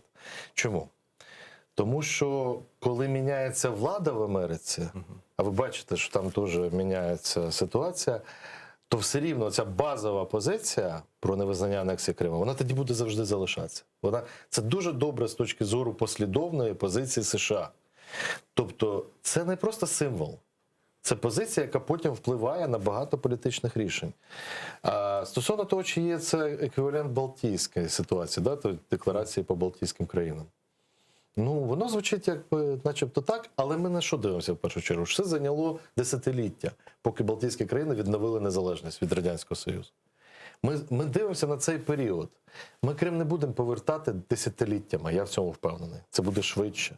І тому для нас ця позиція з точки зору часових рамок, вона не так виглядає, як для Балтійських країн. Тому я би її сприймав як потужний сигнал, який зараз, я вам казав, в заяві Джозефа Байдена, він розвивається далі. І тому, коли мені, я пам'ятаю, коли вручили, ми запросили Мустафа Агаджемільова, приїхав в Вашингтон, ми разом отримали з ним цей текст документ. Декларації, да. Знаєте, це було відчуття, коли ми вже говорили і вручали нам, то я відчув, що це дуже щира позиція. Це не просто, американці тоді переконували, ви побачите, це правильно, це зараз те, що треба зробити. І я можу погодитися, що я, можливо, недооцінював в той момент те, що я вже бачу зараз по цій декларації. А наша запитна позиція, якщо чесно, ми більше говорили про безпекові питання. Я можу сказати, наприклад, свободу пересування мореплавства в Чорному морі. Ви ж пам'ятаєте наш заход з одного українського порту в інший український порт? Були розстріляні заручниками. Так от, з одного боку, були розстріляні наші катери. Це повне порушення міжнародних правил. А така ситуація є у американців в іншому регіоні світу, в Китайському морі. Тому з точки зору свободи судноплавства ми і розглядали це питання. І, власне, вони нас підтримали в цьому. Тому вони так і розглядають цей випадок як брутальне порушення прав на вільне пересування і судноплавство. Я думаю, що ви теж бачили нещодавне інтерв'ю або частина висловлювань Павла Климкіна. Він згадував про те, що про розмови з Джозефом Байденом тоді 2014 року, коли відбувалася окупація, і нібито Байден казав, що, можливо, він деякі кроки зробив би інші, але в нього є свій президент. Обама на той час, бачили ви ці висловлювання, про що мається на увазі, бо не було розкриття, що б робив Байден, віце-президент того часу, і про що можна очікувати в Кримському напрямку від нього зараз, як від президента. У мене була можливість говорити неодноразово з Джозефом Байденом і в Києві, і в Вашингтоні, але дозвольте мені не говорити про зміст цих розмов. Тому що Джозеф Байден зараз діючий президент США. Я можу тільки сказати, що він дуже багато позитивного робив і ще зробить для нашого спільного партнерства. Тому колись, можливо, в історії, в мемуарах... Ви оптимістично налаштовані на його позицію. Абсолютно. А можна, я якось був підписаний на сайт Держдепартаменту, і потім мене як спам йшло, знаєте, заяви Держдепартаменту по Габону, по Уганді. І я зрозумів, 200 країн в світі, і по кожній Сполучені Штати щось роблять. На якому місці взагалі тема України і Криму? Це, нам здається, для нас це болить тут. Але Сполучені Штати, вони мають інтереси по всьому, по всій земній кулі, і Україна з Кримом, там воно не на першому, не на третьому, не на 10-му місці. На якому воно взагалі? Я займався Сполученими Штатами, як і зовнішній, я був заступником міністра закордонних справ. У мене Сполучені Штати тоді не були в підпорядкуванні, але я займався стратегічним діалогом Україна-США 2000 року ще. І я пам'ятаю, коли ми приїздили в Білий Дім, нам казали, ви навіть в 30-ку країн наших пріоритетів не входите. Ну так, відверто. На що діючий тоді міністр закордонних справ дуже дивувався, як же ж так. Вони відверто казали, да, у нас ще перед вами 30 країн. Коли я вже був в США, через рік-два, не я, а інші люди мені сказали, посли, мої друзі з інших країн, вони сказали, вони оцінюють, вони це державний департамент, що десятки пріоритетів. Тобто зараз, на жаль, деякі сигнали є не дуже добрі. Я думаю, що ми подолаємо їх, але розмова між зараз саме? Да. Чому розмова, зараз, коли ви так оптимістично щодо Байдена? Це пов'язано з... Ні, щодо Байдена я оптимістичний. Я просто бачу внутрішні ситуації в країні. Я бачу кризу довіри від керівництва США до керівництва України. Ну, цю кризу можна подолати. Ця криза не впливає, наприклад, на рівень співпраці між дипломатичними відомствами, ну, Держдепом і Міністерством закордонних справ, чи Міністерством оборони і саме департаментом. Тобто вона не впливає. Є певні проблеми на найвищому рівні. І тому у нас нема дзвінка телефону, тому поки не зрозуміло, що з візитами. Але на рівні міністерства, ну от ми були 23-ми в переліку країн, з якими Ентоні Блінкен, держсекретар, вів розмову. Це, з одного боку, ми там не в десятці, да?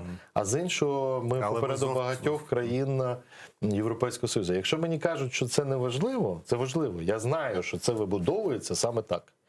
І зараз я думаю, що ми знаходимося точно в пріоритеті Сполучених Штатів як союзник протидії російської агресії, але десь, ну от так от, в другому... На 23-му місці. Там десь з точки зору інших питань взаємодії. При вашій критичності до нинішньої влади, саме ж в зовнішньо політичному відомстві фактично залишилася команда, можна сказати, попередньої влади, і в цьому напрямку, здається, сильно не мінялися фігури, що були за Порошенка, що за Зеленського, і Дмитро Кулеба, він з тої ж команди, яка була, і його перша заступниця Еміне Джипар була в тій команді теж. Тобто люди, персони залишилися. Перше, я думаю, що якраз в МЗС, якраз то, що заявляється по нашій євроатлантичній інтеграції європейській, вона повністю задовольняє. Проблема тільки в тому, що напрямок США і Росії веде не МЗС, а Офіс Президента.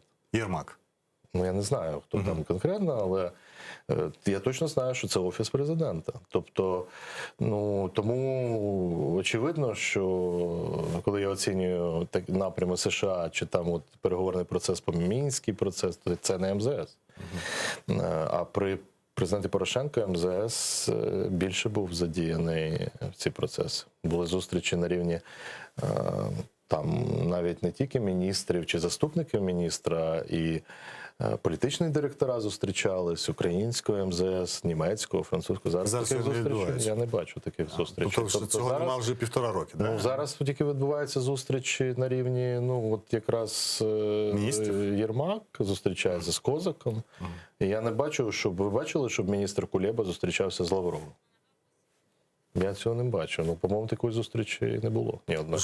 А Клімкін зустрічався. Це важкі зустрічі. Ясно, що вони часто ні до чого не приводять, але вони принаймні дають МЗС картину, що відбувається, це залученість. Тобто на тому етапі, який був у 2014-2015, коли я був зовнішньополітичним дипломатичним радником президента, ми дуже щільно працювали з Міністерством закордонних справ по кожній позиції, як і з іншими. Давайте спробуємо все ж таки про ініціативу чинного МЗС. Кримська платформа, перший саміт, який планується на 23 серпня, за день до 30-річчя незалежності. Ви критично налаштовані на Я критично налаштований до заяви, що це вперше, що раніше про Крим ніхто не думав. Така заява прозвучала на найвищому рівні. Це просто... Ну, це поганий знак для наших партнерів, тому що всі прекрасно знають, скільки ми спільно зробили. Кримська платформа війшла відповідною резолюцією Європейського парламенту ще 3 роки назад. Питання не в цьому. Якщо вам вдасться не просто провести саміт в Києві, напередодні 30-ї річниці незалежності, створивши зустріч лідерів країн, потім там експертне включити, це добре. Але як цей механізм буде працювати?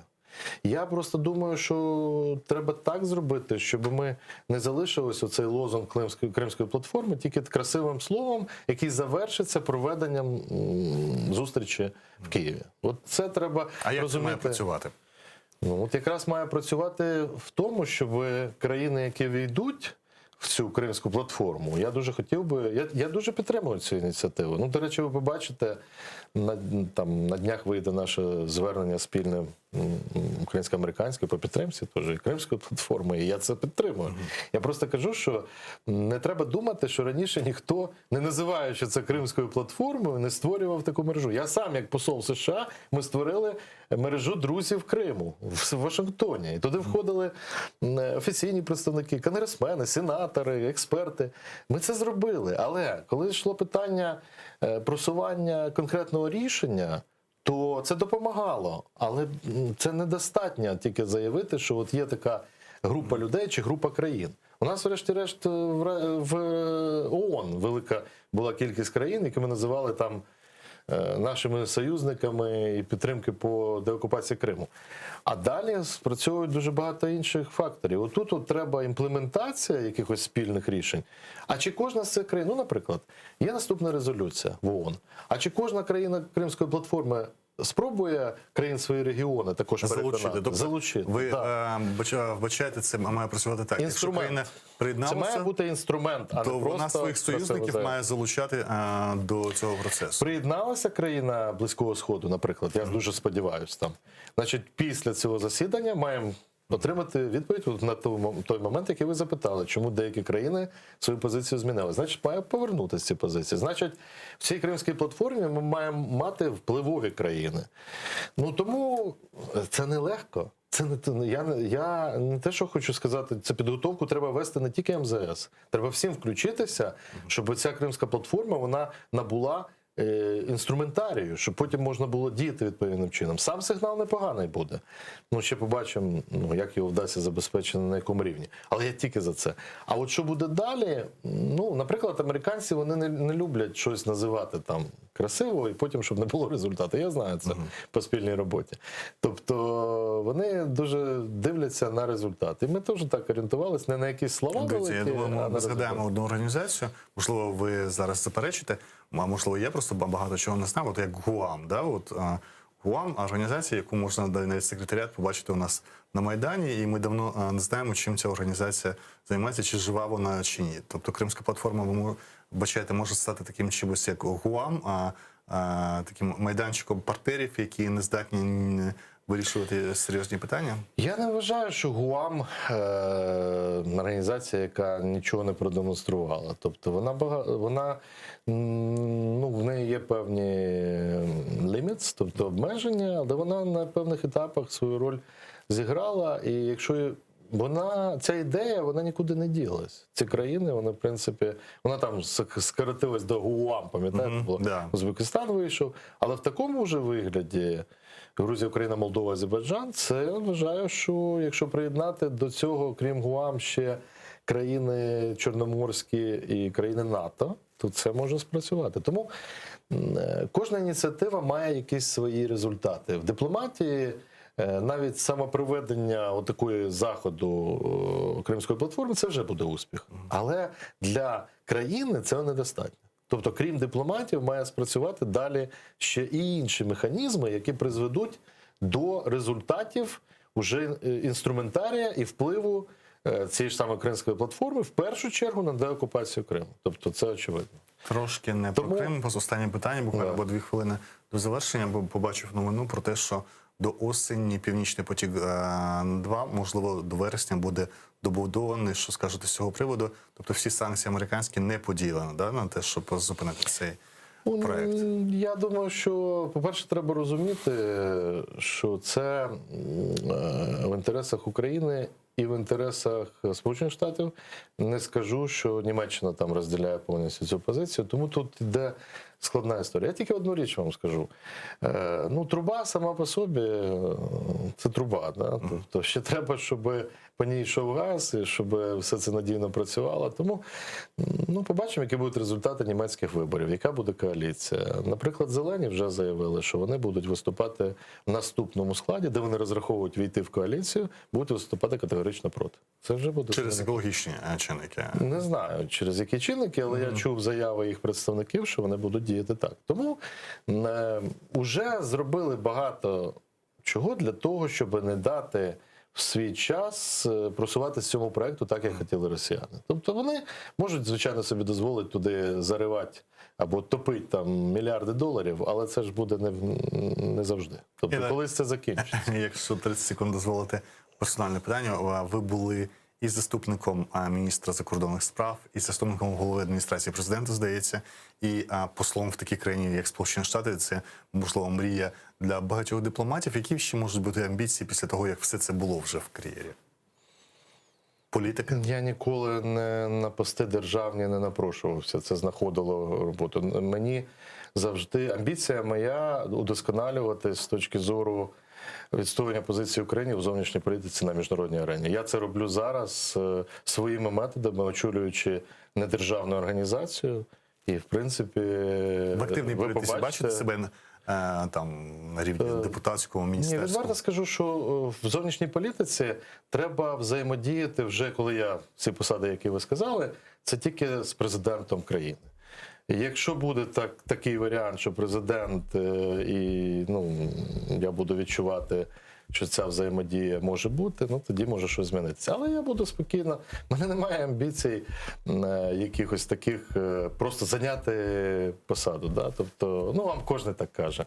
Але насправді в мене зараз дуже можливостей, дуже багато різних інших для того, щоб допомагати на даному етапі наші результати зовнішньополітичні. Тому що я переконаний, зовнішню політику робить не одні дипломати, не тільки МЗС. Це спільна робота, в тому числі є публічна дипломатія, культурна дипломатія, є інформаційні атаки. Ми зараз в нашому Українському кризовому медіа-центру зробили ефективні проекти, які розкривають російські інформаційні атаки. По Криму, ви знаєте, ми провели зразу ж після цієї вводу зелених чоловічків, ми провели круглий стіл і постійно підтримуємо цю тему на міжнародній арені. Тому амбіція проста. Мені подобається відстоювати інтереси України на зовнішній арені. А яким же способом, це залежить від ситуації. Дякую. Це був Валерій Чалий, надзвичайний повноважний посол України в Сполучених Штатах Америки в 15-19 роках. Це був Прайм на АТР. Залишайтеся з нами.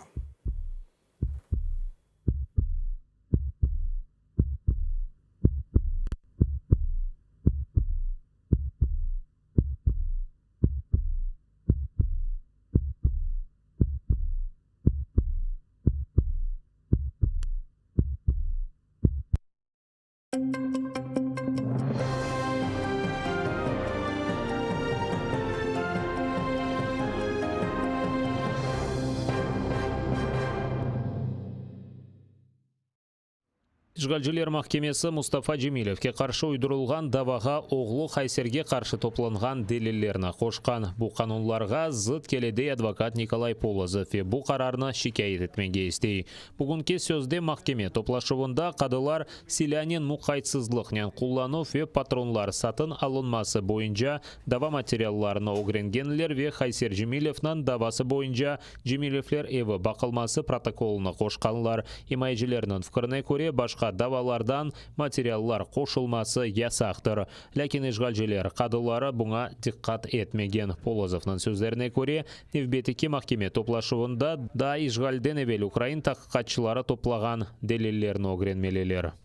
Документы эти выполнены на украинском языке. Защита заявила ранее ходатайство суду о необходимости привлечения переводчика для перевода на русский язык данных документов, поскольку защита не понимает суть информации, изложенной в данных документах. Данные ходатайства судом были удовлетворены, данные документы судом не исследовались. По всей видимости, после привлечения переводчика суд вернется к исследованию данных материалов.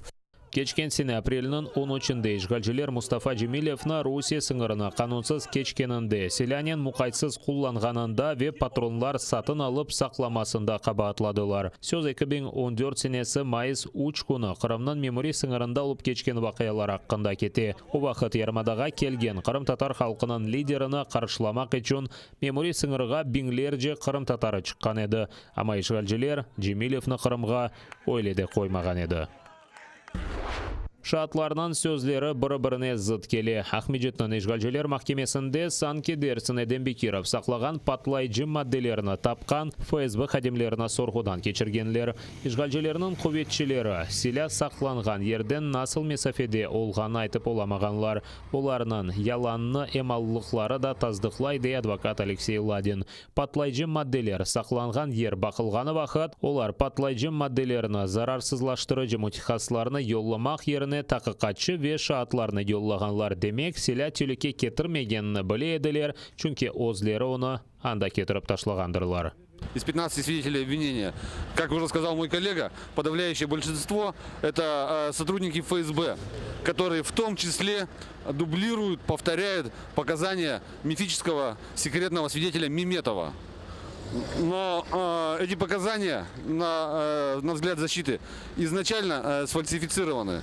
Поэтому повторение их, так скажем, устами сотрудников ФСБ, оно не может добавить им какой-то достоверности. Қырым татар фали Эдембекиров 2019 сенесі сентябрь айында Русия сірлігінден күтлеви деңіштіріліп девамында азат етілген еді. Ләкин бұна бақмадан ишгалжилер махкемесі оңа қаршы уйдырылған жинайы даваны яңылатты. Юрек ве шекер хасталығы бір аяғы кесілген. Ағыр хаста олған Қырым татарыны ишгалжилер қанунсыз шекілде Қырымға силя кетіріп сақлағанында қабатлай. Чақмағанлықта қабатланған Энвер Топчы мартынан 24-інде соңке созынен чықышта бұлынмалы. Окунады имайджы ве қабатлайжы тарафынан мұнақашалар өткерілмелі. Бүгінгі махкеме топлашында Топчының сорғысы кешірілген. О қабатлавға ұлған мұнасибетін айтқан ве яқалану девамында ақылары бозылғанны сеслендірген. Басқа алтында өзіне ифтира алмаға мечбұр олғанны қайдеткен. Бұнен бері дин шынат сорғыдан кешірілген. О Энвер Топчы ве насылдыр Умидджон Дададжанов арасында олған язышмада Шам бе ислам девлеті аққында лаф олғаны үшін Дададжановнан игилге алақасы бар деп білдіріп ФСБ сымарышына бежерген. Адвокат Эмиль Курбединовның сөздеріне көре, Дададжановқа қаршы жинай даваны ФСБ тоқтатқан. О сағмы, жоқмы, о керчек инсанмы белі дегіл. На данный момент обвинительного приговора в отношении Дададжонова нету. То есть государство на данный момент в соответствии с законом считает его тоже невиновным лицом. Его вина приговором, обвинительным приговором не доказана. И сейчас в отношении этого лица действует презумпция невиновности. Да, это очень такой странный казус, когда еще вина Дададжонова не доказана, и когда предположение ФСБ о том, что он где-то там выгел и так далее, не доказаны, в то время параллельно судят Энвера Топчи о том, что он достоверно знал о преступлениях якобы Дададжонова и об этом не сообщил. Августан 31 аймақтарында işgalчилерінің көветчілері бірден Судақ шері Ички Весейтлі районында 4 қырым татары Айдер Аблякимов, Ридван Умеров, Айдер Кадыров, Энвер Топчының evinde тентув кечірді. Эпсіні Санки Дерсін ИГИЛ сыраларына қошылған Насылдыр Умеджон Дадыджанов иле ичтимай ағларда язышқанларақта Русия құқық қорыжы органларына хабер етмегенлері үшін қабатлайлар. Қырым татарларға 100 000 рублеке қадар пара жазасы яда 1 yıllık апыз жазасы белгілене біле. Халқымыз азатлықтан марум етіліп Русия işgal алтына уғрағанындан берлі басқалар девам ете. Судақ, Джанкой ве Курман районларының қартлары ве милли әрекет іштіракшілері халыққа видео мұражат айдынлатып, сияси мабуслер ве оларынан қоранталарының бірдемлік олғанын айттылар. Қырым татарларға террорист ве экстремист ярлығына асып, Қырымна терк етмеге мечбур етелер. Халқына өткерілген репрессияларға көз қапат мамаға чағырдылар, чүнки бұл репрессияларға бір Қырым татары оғратыла біле. Халыққа низбеттен етілген ішлеріні көріп, мен бір құласа келіп, қол тұтмақ керек мен, өзім четке чекіп отырмақ керек мен. Шушы менден соралacak ақыретте. Мен шундай пікірге келдім. Бір инсанға бағыла. Емді соралacak. Мұсылман оларақ. Мұсылман халқын ішіне дүния келді. Көздерін açıp алсынлар. Бұл бір елек вақты. Бір инсан електен кечecek. Yaşayışında. Бекім бүгін бір яқшы амеліңіз ақыретте терезеге қойғанда бек ağır olur. Сейчас они уже по-другому начали. Сейчас же начали наших соотечественников, молодых, старых, слепых, женщин сажать, давать такие сроки. И все равно мой народ мудрый, миролюбивый, и это уже признал весь мир. Пусть будет стыдно этим людям, которые этим занимаются, пусть они поймут одно, что все равно они своего не добьются.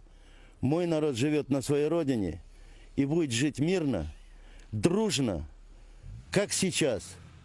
Мы, крымские татары, обращаемся к всему миру. Пусть остановит этот беспредел.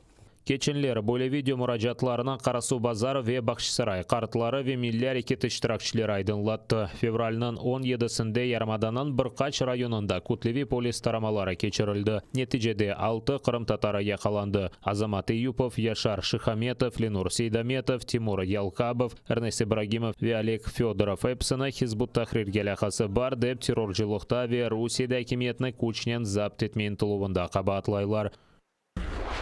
Украинада фаалиет көстерген 14 ақ қорчалайжы тешкілеті Украин фаали Олег Приходьканы махкум еткен Русия махкемесінің қарарына тағбих етті. Туневан Приходько 5 жылға махкум етіліп 110 000 рубле пара жазасын алды. Мұражатны имзалығанлар арасында Змина инсан ақлары меркезі, Крымсос тешкілеті, Қырым татар ресурс меркезі, Украинадаки Хельсинский группа ведигерлері. Ақ қорчалайжылар білдіргенне көре Приходьканы Қырым işgalінен разы олмағанны ачық айдын көстергені үшін тақып еттілер. Ақ қорчалайжылар Олег Приходьканы дерал азат етмеге, халқара жемат тешкілетларыны есе Русияге басқан арттырмаға ве фааллер тақып етілмесіне алақасы олған мемурларға қаршы санкциялар қолданмаға чағырдылар. Справжньою причиною переслідування українця є його публічна незгода з окупацією Криму, яку він неодноразово висловлював і у ЗМІ, і у спілкуванні з представниками окупаційної влади Російської Федерації в Криму. Олег Приходько брав участь у Євромайдані та після окупації півострова у 2014 році вивісив український прапор на подвір'ї свого будинку. Вирок Олегу Приходьку свідчить про те, що Російська Федерація продовжує практику переслідування громадян України, які, проживаючи в Криму, виступають проти російської окупації і відстоюють півострів як частину України. Украин шарқындаки жебеде бір Украин арбейі яраланды. Луганск юнелешінде душман күчлері граната атыжы ве атыжы селянен ұжым еткен. Бірлешкен құбетлер операциясынан аскері яраланған. Оны дерал хастаханеге еткізгенлер. Сағлығы үшін телуке yok. Бұнен берабер террористлер водяной жыварында да чешет калибрлы граната атыжы тіртібатларына құлланған. Бүгін сабадан да жебеде тынчыды келеді. Украин аскерлері арасында ғайыплары yok işgalcilerinden бір ұжымыне жауап бергенлер. Вранці в районі Водяного, що неподалік Донецька, противник здійснив кілька пострілів у напрямку українських захисників, застосувавши 120-мм міномети. А поблизу Пісків окупанти вели вогонь у напрямку наших позицій з великокаліберних кулеметів. Серед наших воїнів бойових втрат немає. На провокації противника наші воїни відкривали вогонь у відповідь.